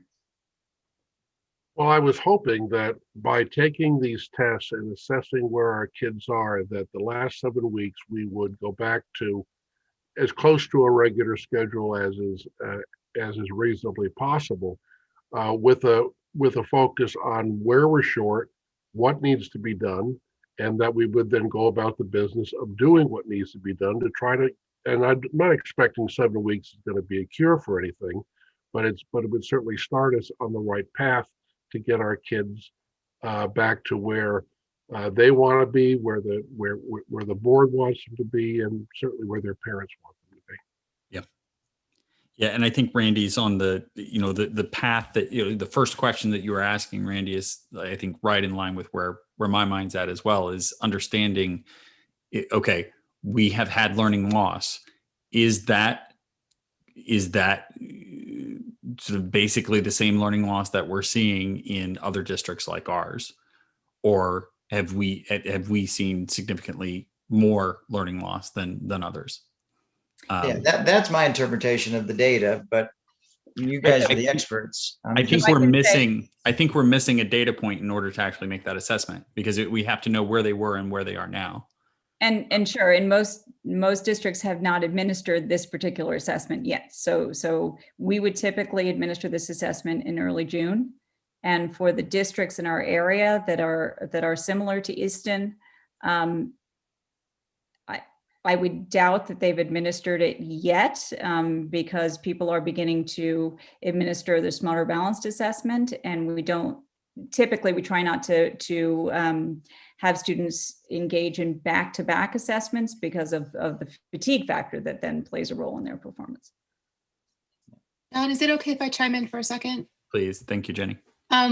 In terms of in a typical year, I'm very interested in sort of where we fall relative to other districts, but I just have to say I've got a slightly different take on this, and my main focus is the kids that are right in front of us. Is that this information is helping our teachers in our schools inform their next steps for the kids in Easton in our district. If we want to have sort of a postmortem over the summer or next year and kind of look backwards and see what we can glean from where we were relative to other towns. But under these circumstances where towns are doing totally different things, they're in, they're out, they're quarantining one way, some are in hybrid, some have been, I don't see any apples to apples comparison. I think it would be just an exercise in futility to be super concerned with, where are we, maybe Reading, like our immediate cohort, because we have to think about the future of our kids moving up and into Barlow. But other than that, I really want you all to just look at the table, the kids who are just right in front of you, you know, our kids, and focus on that. I don't know if it's something that board members would necessarily be privy to. Maybe I have more of an interest as an educator, but I'm really interested more in kind of like a drill down in skills and concepts, and sort of, you know, if you talk about learning loss, it seems like such a big, broad term. I'd really like to know sort of 6th grade math, what are the gaps? You know, specifically, what are the gaps in terms of curriculum and skills that are expected of a 6th grader moving into 7th grade? And what are the plans in place to either fill the, you know, work towards bridging some of those gaps in, you know, before the end of the school year, or adjusting the following year to sort of envelop those skills and make sure that by the end of 7th grade, the 6th graders are where they would have normally needed to be. And the same thing with language arts and science, and, you know, all of the curricular areas for that matter. So I don't know if that's a separate investigation for, you know, for me to have on my own, or if that's something that the board could be provided with in more specific. I think it would be tremendously useful to, I think that was very persuasive, Jenny. And I think, yes, with the people in front of us now, I think Reading gives us some insights, but yeah, the children in front of us now, and what specifically do they need to work on? Where are the specific gaps? I love that. And if we can do anything to partner with central office to make sure that we're in our May meeting, and I know it's you know, a sort of smaller gap than we usually have between our April and our May meetings, but we should try to look at that specific question in May, so we know exactly what we need to do. So one more question. Are you guys taking the math again at the end of the year to then get that? No, okay, good. And then, so I just want to make sure, because I may be misunderstanding something.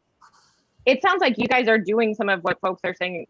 So I just want to make sure I'm not misunderstanding. So you're adjusting the schedule, I think, Sue, is what you said. And then number 2 is you have targeted, like, students have been moved into tier, like 1, you've identified tier 1 interventions that are going to support all learners who potentially have been impacted by disruptions of learning from COVID, right? So then the number 2 is, like, there are now students who potentially are going to get tier 2 or tier 3 supports that weren't getting supports in very specific spaces and places based on that. And you're having some kids who are staying longer in those supports, which isn't shocking, because the impact is, so I just want to make sure, like, it sounds like you are doing a lot to respond. Do you think, to Jenny's point, it would be helpful to see, like, are there some domains that there's, like, weaknesses, and is that been a persistent weakness year over year potentially, and it's just now coming to light more because of, like, the disruption from COVID, or, you know, is it a new area of opportunity potentially? I think would be helpful.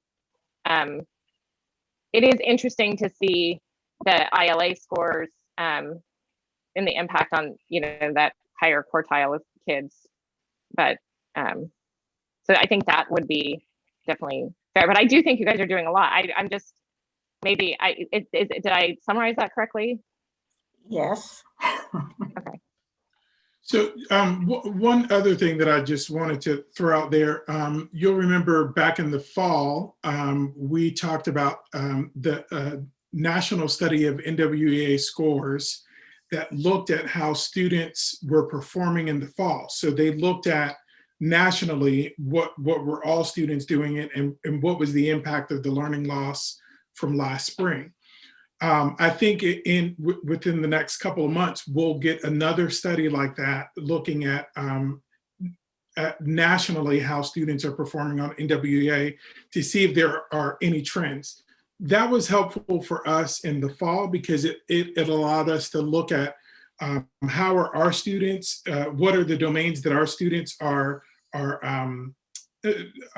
struggling in, and how does that compare with sort of what's happening at the national level as well. I think that those big, broad research studies, and NWEA is sort of positioned to do that really quickly, to do their analysis quickly. That really helps us to better hone in our areas of focus broadly, while also doing the individual work as well. I mean, I think that the ultimate story here is we have work to do, and it is really important that we are rolling up our sleeves and focusing on what the specific needs of our students are, and making sure that we are utilizing all of our resources to get our students moving in the right direction.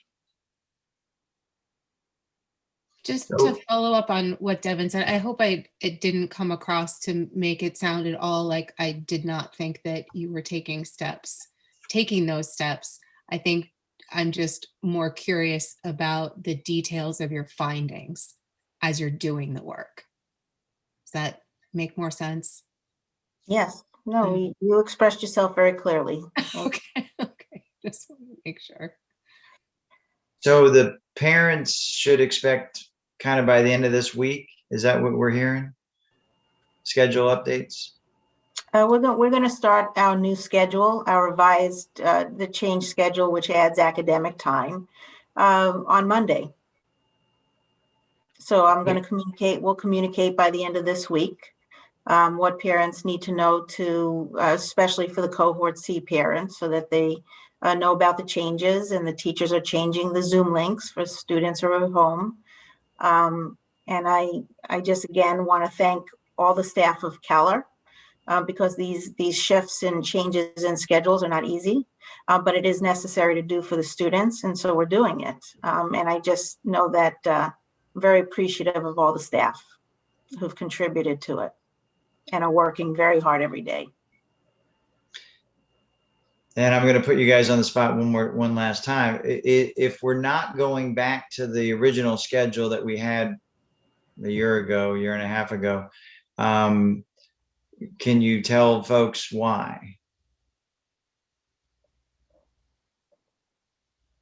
There's lots of different components to that. So I'll talk technologically, and then we'll talk about student support services. So when we create the schedule, it takes an entire summer, and it's built as a template in PowerSchool, okay? And when your schedule template is built and implemented in PowerSchool, it has connected with it all the data that goes with that schedule. So daily attendance, grades, things of that nature. If you are not going to take your current template and just play within that to change the times around, if you build a new template, number one, it takes time to take PowerSchool down and load a new template in.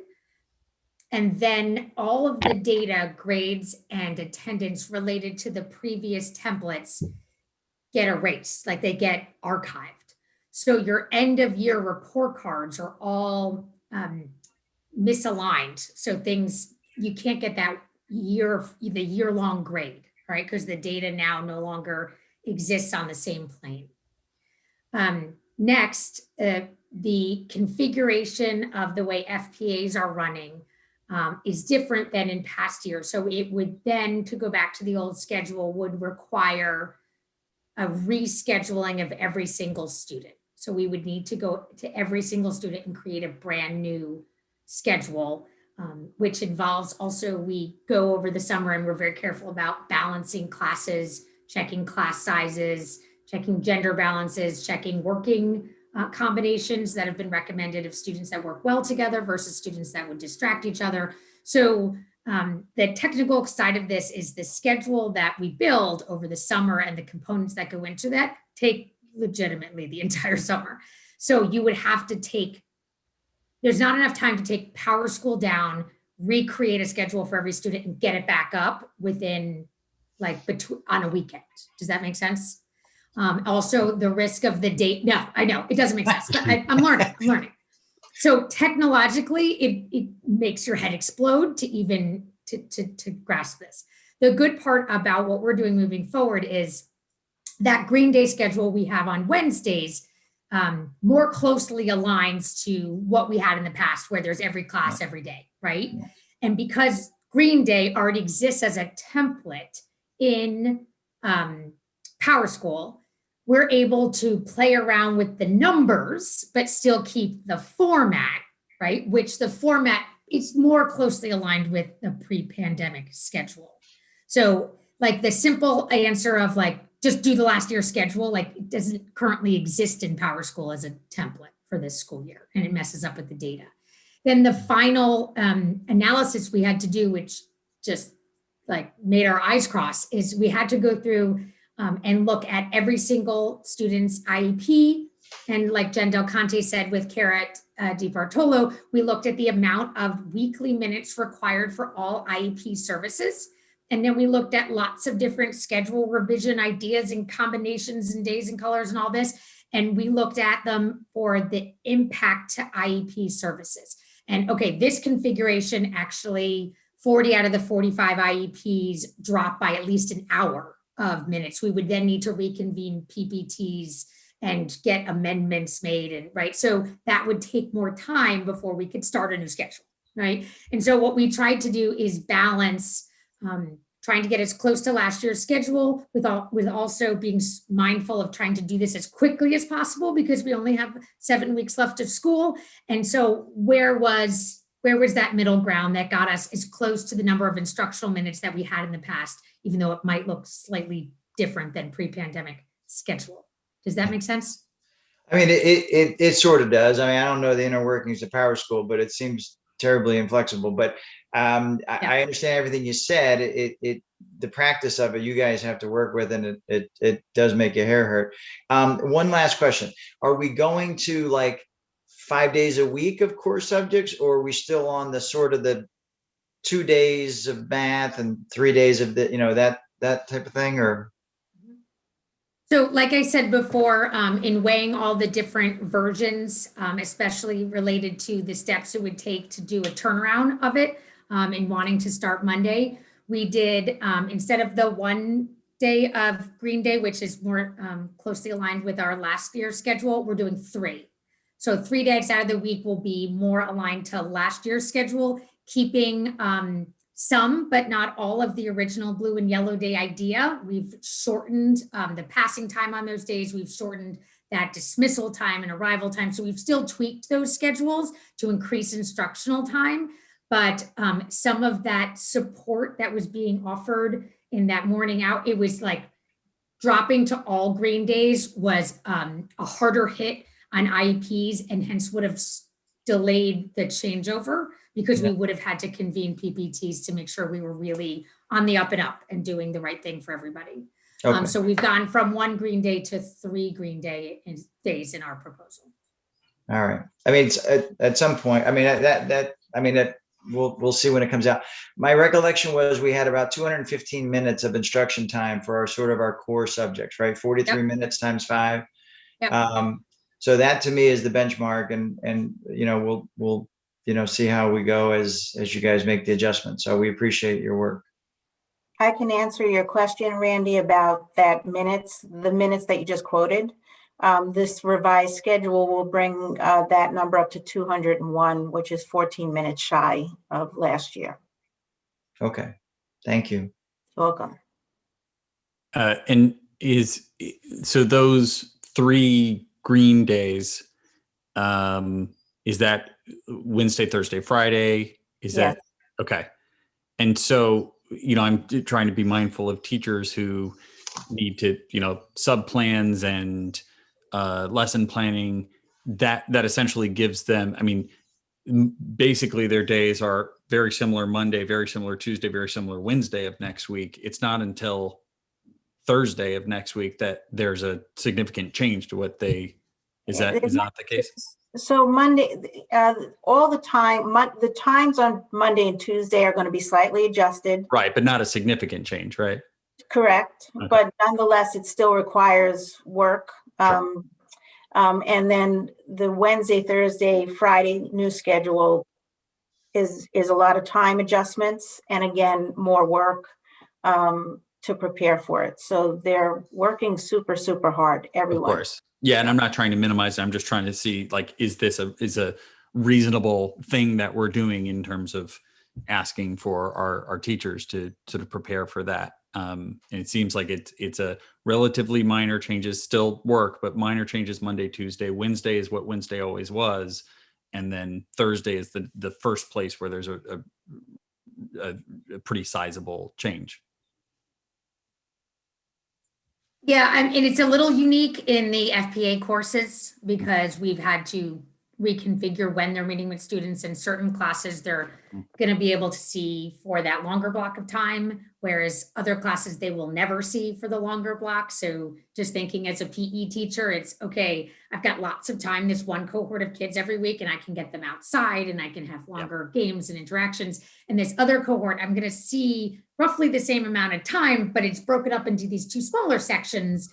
Can I still like get them outside, get them inside? But, you know, so it's kind of a readjustment of when you're planning the structure of a lesson that, you know, initiation, closure, and the flow of it is going to feel very different planning wise, you know, in a block at the beginning of the week versus the smaller amount at the end of the week. So I think they're working a lot on those logistics, right? But also all the little things you don't think about. So like all the Zooms and Google Classrooms are all set up with like the exact times they have to go in and change all that little stuff. And there's lots of little domino effect details with every minute change. And so I think we're just, you know, spending the week going, oh, right, and there's that. Oh, let's do that. Oh my gosh, don't forget about that, right? And that's what they're working really hard on right now.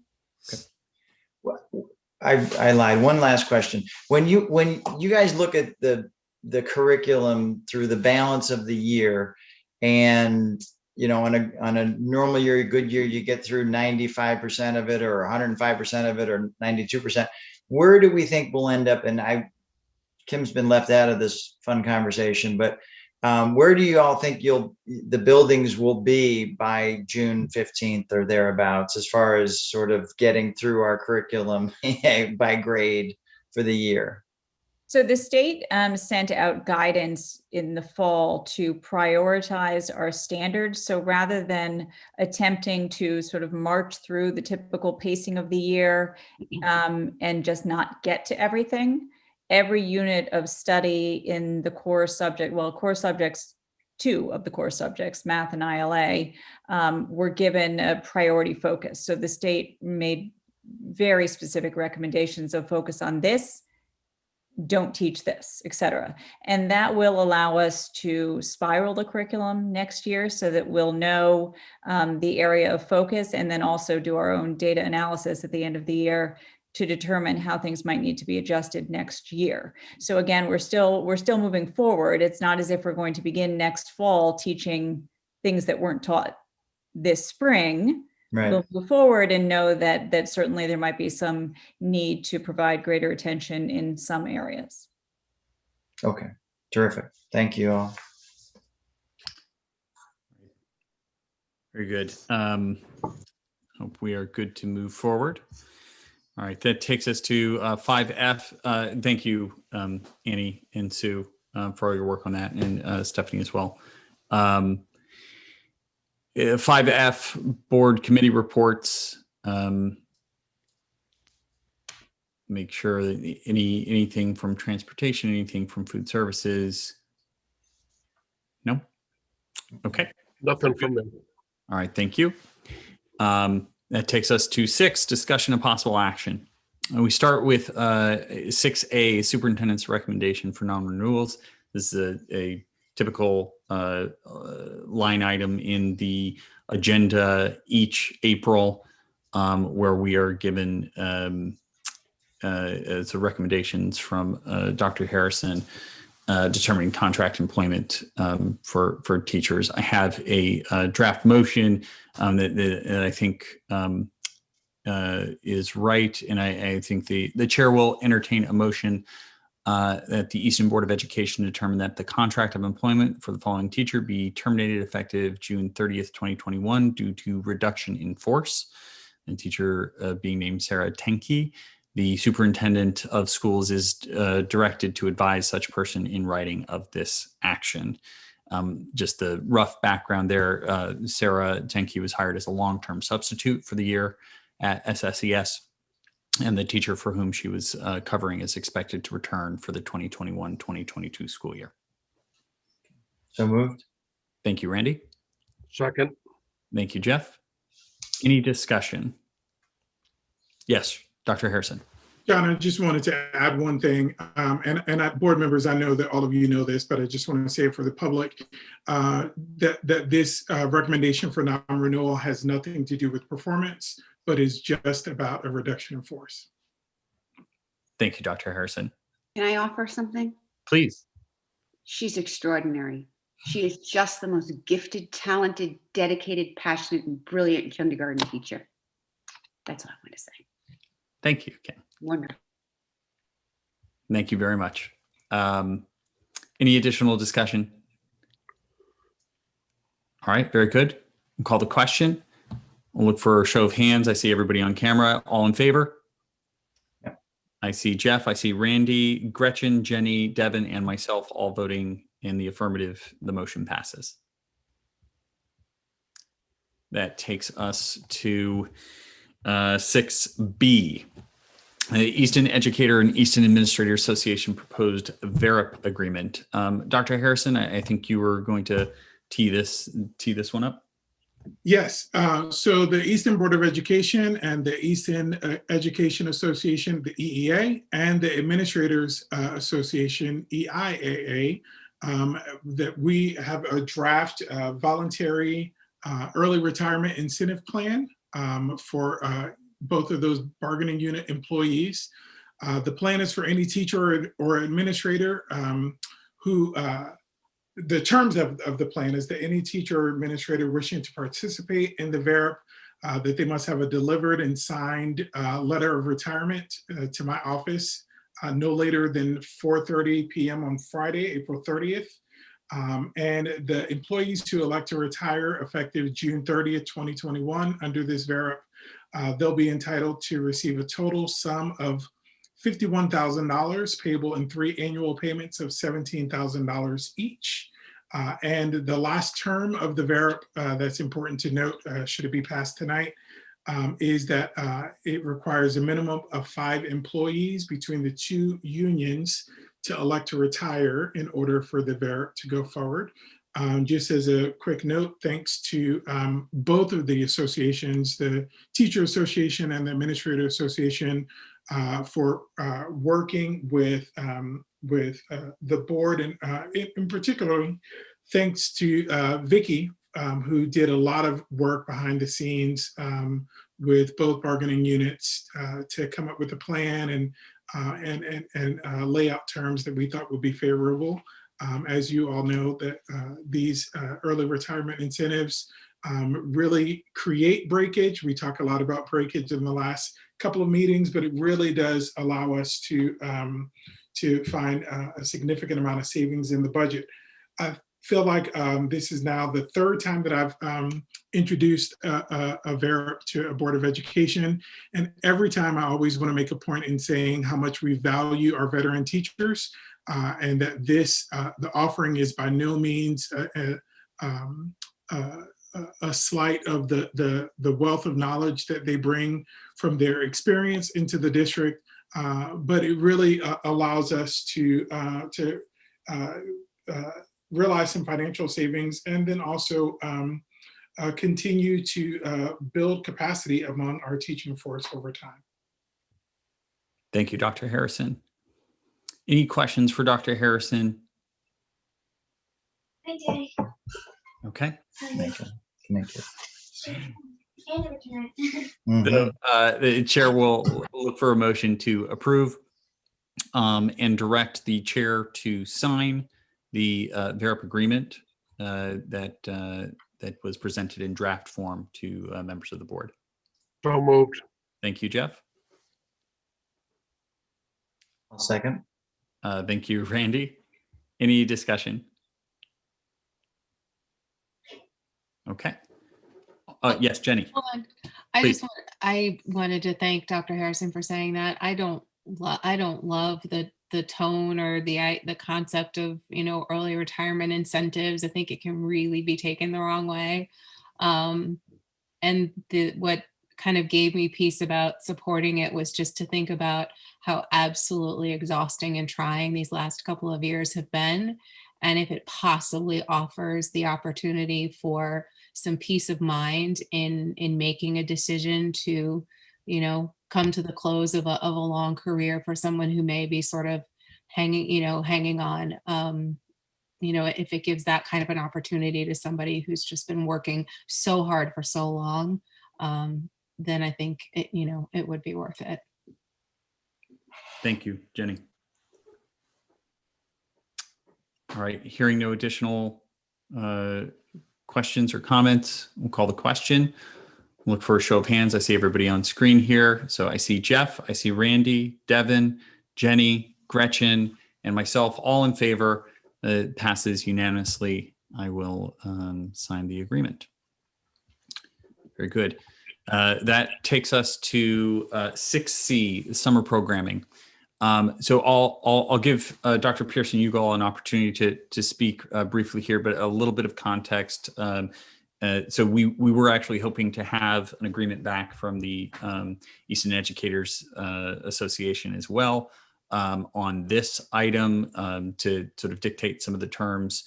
We did not yet get that back, and so we may need to call a special meeting to discuss this one in particular. But there's been really great conversations happening in this space. And Dr. Pearson-Ugal, do you want to give a little bit of Yeah, I'm not sure I have a whole lot to add other than we certainly had a very positive discussion with the teacher leaders regarding their interest in moving forward to provide different summer opportunities for students. There will likely be more offerings at the elementary level.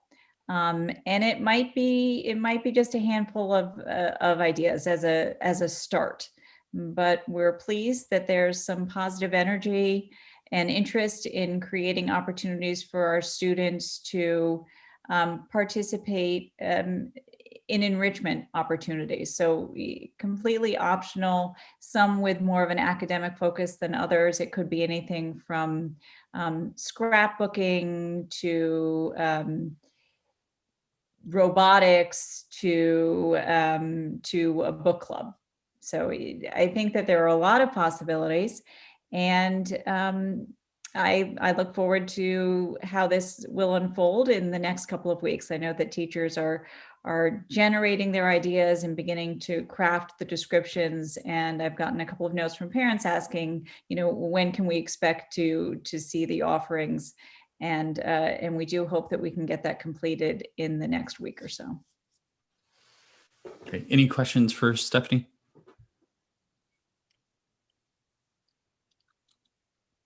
I'm Okay. sorry, That takes us. one. Oh, I'm sorry, Jeff. Yes. Stephanie, is this going to be something or could it be an extension of some of the work that we're trying to get done here in the last 7 weeks? Or is this all going to be outside of that? Well, so any student who engages in academic activities in the summer will certainly benefit. And so that would extend the work that's happening in the spring. But we're not going to extend the pacing of our curriculum into the summer or begin next year's curriculum in the summer, because that simply wouldn't be fair, right? This is a completely optional activity. So families have different ways of enjoying summer. And sometimes that's academic, and sometimes it involves a whole lot of play. I know my own little one loves to dig in the dirt. So we applaud our parents for the different choices they make. And we think that kids who do participate in our summer offerings will certainly be thinking about reading and writing and mathematics, no matter what the activity. And that certainly couldn't hurt. Okay, thank you.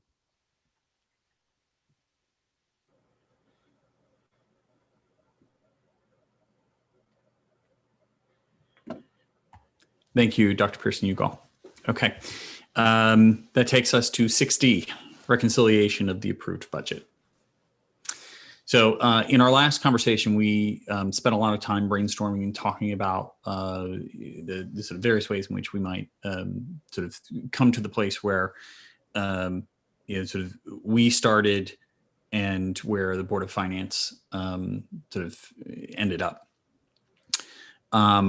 We had quite a bit of conversation about the sort of point of view from members of the Board of Finance about really taking a harder look at breakage, and a part of that is what what sort of created some of those conversations and some of the conversations that led to the VARUP, and we think that there's sort of reasonable opportunity there to see the kind of breakage that some of the folks on the Board of Finance were projecting. We've seen significant opportunities elsewhere as well, and I think we discussed all of that. So, Clarence, Dr. Harrison and Mr. Zachary, I would look to you to give us any updates on any of the conversations that we had in the sort of our last meeting.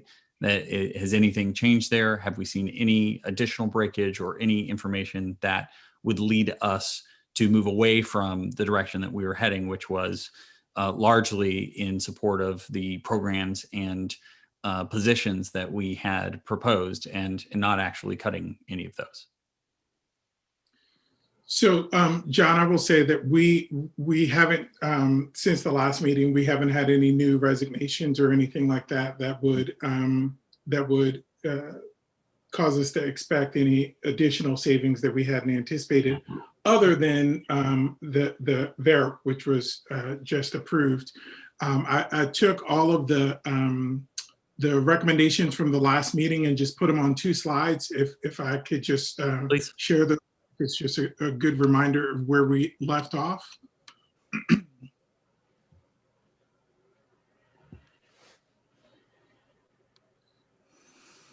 So just as a reminder, we talked about the Zooms, Zoom costs. We talked about the miscellaneous PD and summer curriculum work, and then also the student activities at Keller. We said that these are areas that we could use grant funding if necessary. So that would allow us to, especially with the Zoom, that really depends on sort of what our learning models are for next year. But definitely the student activities at the middle school, that was something we all felt really strongly that needed to move forward.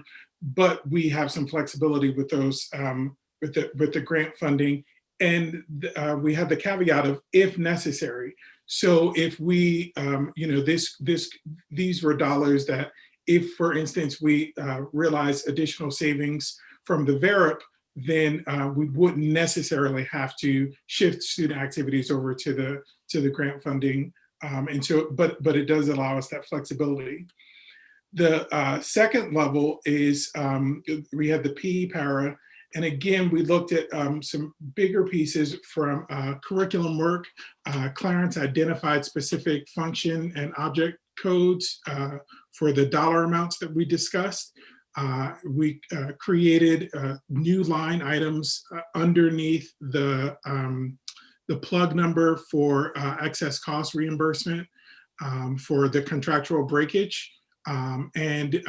The one thing I would say with the curriculum work at both schools from 330 and 116, the plan was to be able to use unspent funds from this current fiscal year in order to cover that cost, knowing that much of that curriculum work will start at the end of this fiscal year and may continue into the next fiscal year. But we could go ahead and use money from this year's budget. And so the total of the federal grant funding plus the other items on this page brings us to 150. Dr. Harrison, may I add a point? Sure. This is for Mr. Parker. Mr. Parker, these numbers will be close to yours, but won't fit exactly because your numbers were slightly different than what we had in the details. So the total works out to be the same, but there might be slight deviations, particularly on page 2. So if you're looking for it, it doesn't look like what you sent. It is slightly different. There's a lot of different ways to get to grandma's house. This is just fine. Yes, sir. I like taking rights. Is there a possibility of putting the PE para back in, depending on how things shake out, even though even if we approve this series of cuts now, are you able to resurface that position if there's enough breakage to cover it or things work out? Jenna, if you recall from our last meeting, I mentioned that for my purposes, I just need a number approved, and where it gets placed, I'm going to end up moving around anyway. So to answer your question, yes, this is just sort of, we did this to sort of show how it would look based on the recommendation of Mr. Parker. So yes, we can always add it back. We finally have the flexibility. It's just a question of getting to that bottom line number. Yeah, I would definitely want to take a very serious look at that. If we find that we achieve higher sort of breakage numbers than this, then the first item on my list would be to get that PE para back. And if we need to take action in May to do that, I think that would be that would be great. I think it is important to be clear that if we approve that this is the way things are to be reduced, that this is how it will be reduced, that it's not just sort of a surface level check the box and then after this meeting you go and shift things around as you want to. Do you know what I'm saying? Like this is a if we approve this list, this is the prescribed way that the public will expect that the reduction is made. I'm concerned about some of the way it's being discussed in terms of, maybe I'm misunderstanding, but once this is voted on and approved, there isn't really flexibility unless funding in certain areas, like unless additional funds are freed up, right, of some other set of circumstances that makes one of these reductions unnecessary. Is that correct? Yeah, I have the same understanding, Jenny, and I think would say, and that's why I said if we need to take additional action in May, that would be to say, oh, we see that we received X number of letters from people taking advantage of the VERP, and when we saw that there was definitely space for us to reinstate that, and so we would make a vote in May to do just that.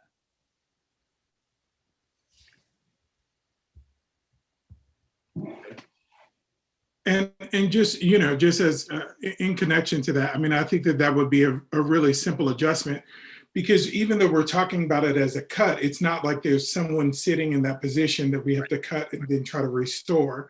Right. It would mean the difference of when the position would be posted. And my thoughts are posting for a PE para. It's not going to take us 6 months to find somebody to fill that position. Right. So if we weren't able to post it until sort of towards the end of the school year, I mean, I think that we would still be in good shape in order for starting the year strong. No doubt. There are some other competing districts out there looking for media center specialists, though. So let's start pounding the pavement for that. Yeah. So that, I mean, that's very different. And we had some discussion earlier this week about posting some of these positions as anticipated positions and really timing that with the referendum really tight. Very good. Any additional, so I think the chair will entertain a motion to approve the changes that Dr. Harrison just detailed in order to reconcile the Board of Finance budget with our own. Mr. Chair, I will send out the detailed proposal for this evening to the board so you can look through it. I know Mr. Parker likes some nighttime reading. Thank you, Clarence. I didn't forget about you, Mr. Hicks, also. So, by the way, Clarence, you're right. But are we not voting on, are we doing a couple of different votes here, John? Or just, because I thought we were voting on a 17,561, 143 number. We do have to do that tonight, yes. But is that a different vote? Is that we can put that all together. I would love to have somebody not entertain that motion and entertain their own motion. That's even better.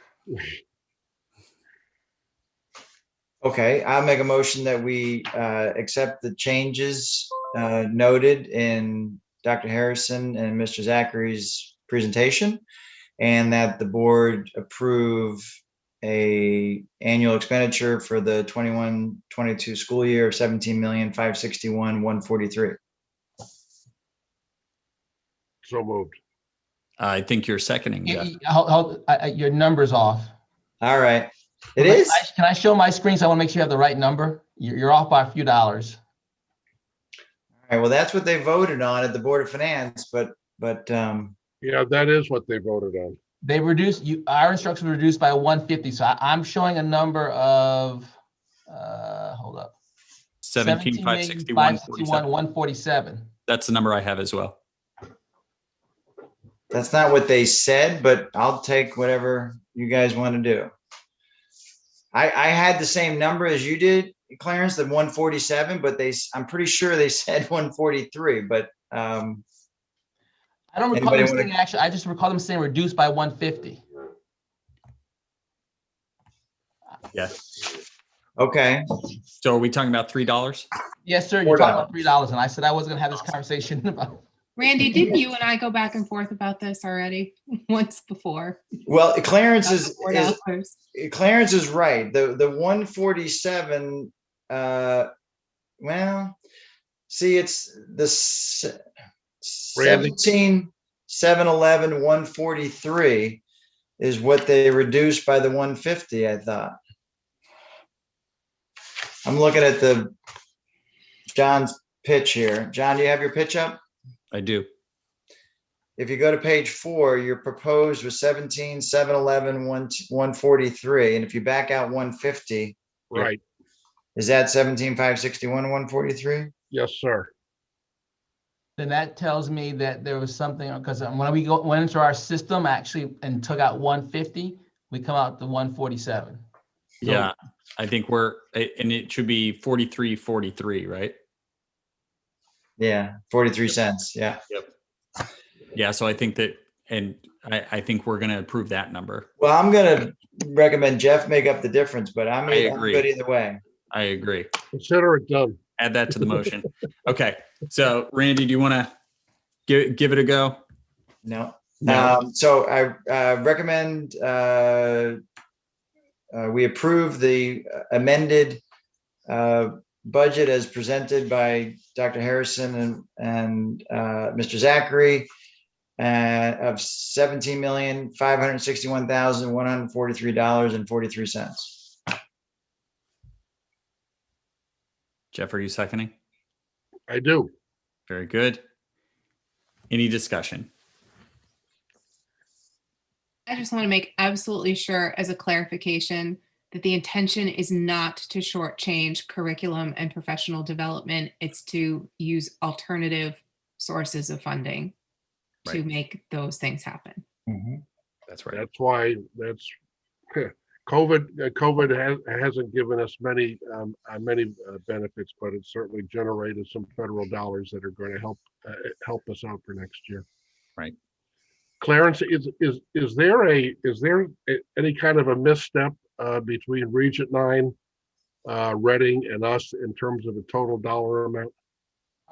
Yes, sir. There's a 90 cents misstep that caused a rounding error. So if you, in the presentations that were presented, the rounding wasn't accounted for on the Reading side. So if you add the two numbers that both towns approved, you're off by $1. So I had to go back to Region 9 and ask them to reduce their budget by $1 because the Reading number ended in $34.90, but the presentation just shows 34. So the 90 cents didn't get there. Easton was $20.10. Yep. So you add the two components together, you get a different number than the total that we said. So it's off by $1 when it's actually 90 cents. So I have to go back to Region 9 and ask them to reduce their budget by $1 so the two components will add up to the right amount. Very good, thank you. The numbers have to match or we have a problem, even though exactly. The issue really, because I think the presentation, they just cut off the 90 cents, but it rounds up to, and the problem was, and I sort of fought myself because I gave the the finance director the right number, and they asked me to confirm it. I went to the presentation. The presentation had the 34, and I used the presentation number instead of my own number, and the presentation didn't round it up. So we got to find a dollar. I may contribute that dollar since you're contributing to $3.43 to Easton. Mm-hmm. My pleasure. Anything to get us to the finish line. Okay. Any additional discussion? Very good. We'll call the vote. I'll go through. Jeff? Yes. Thank you. Randy? Yes. Thank you. Jenny? Yes. Thank you. Gretchen? Yes. Thank you. Devin? Yes. I vote yes, and passes unanimously at 9:59 p.m. Yay. Very good. Okay. That moves us on to public comment. As a reminder, you can raise your hand using the participant window or turn on your video and wave at us.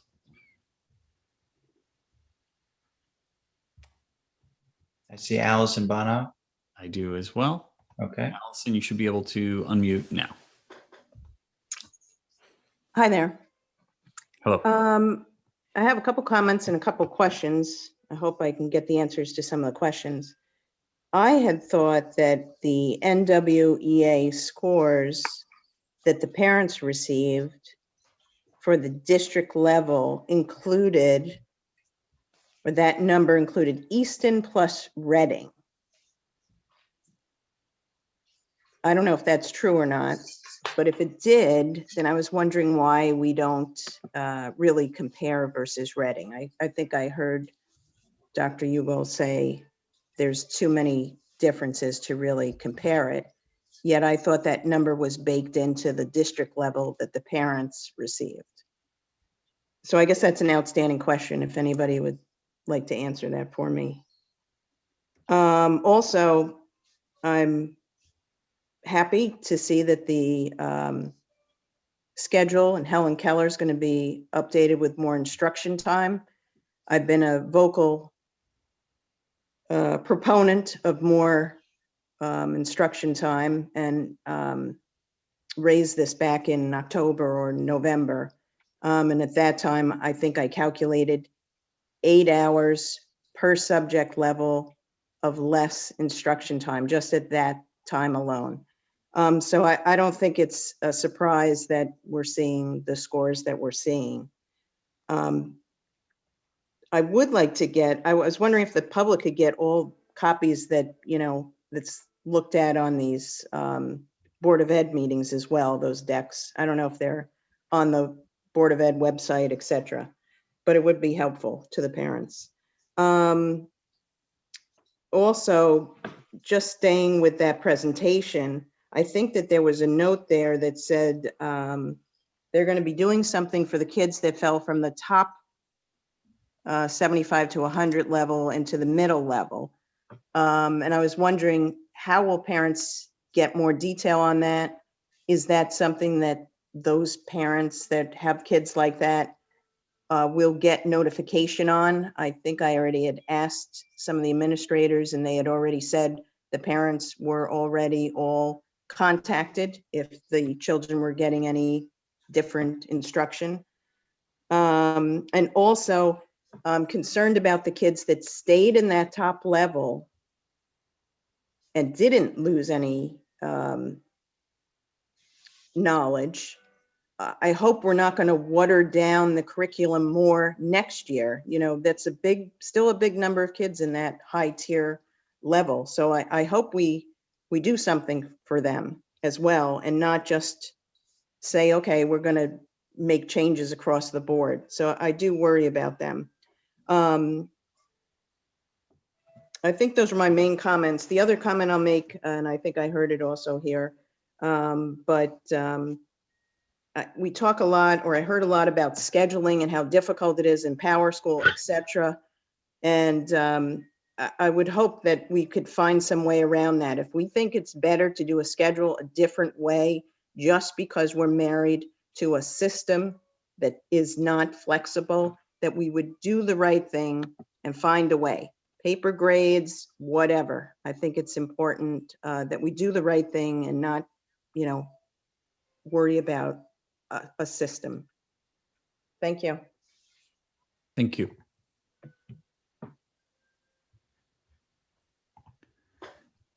Any additional public comment?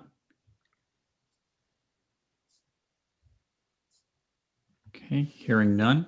Board member comment?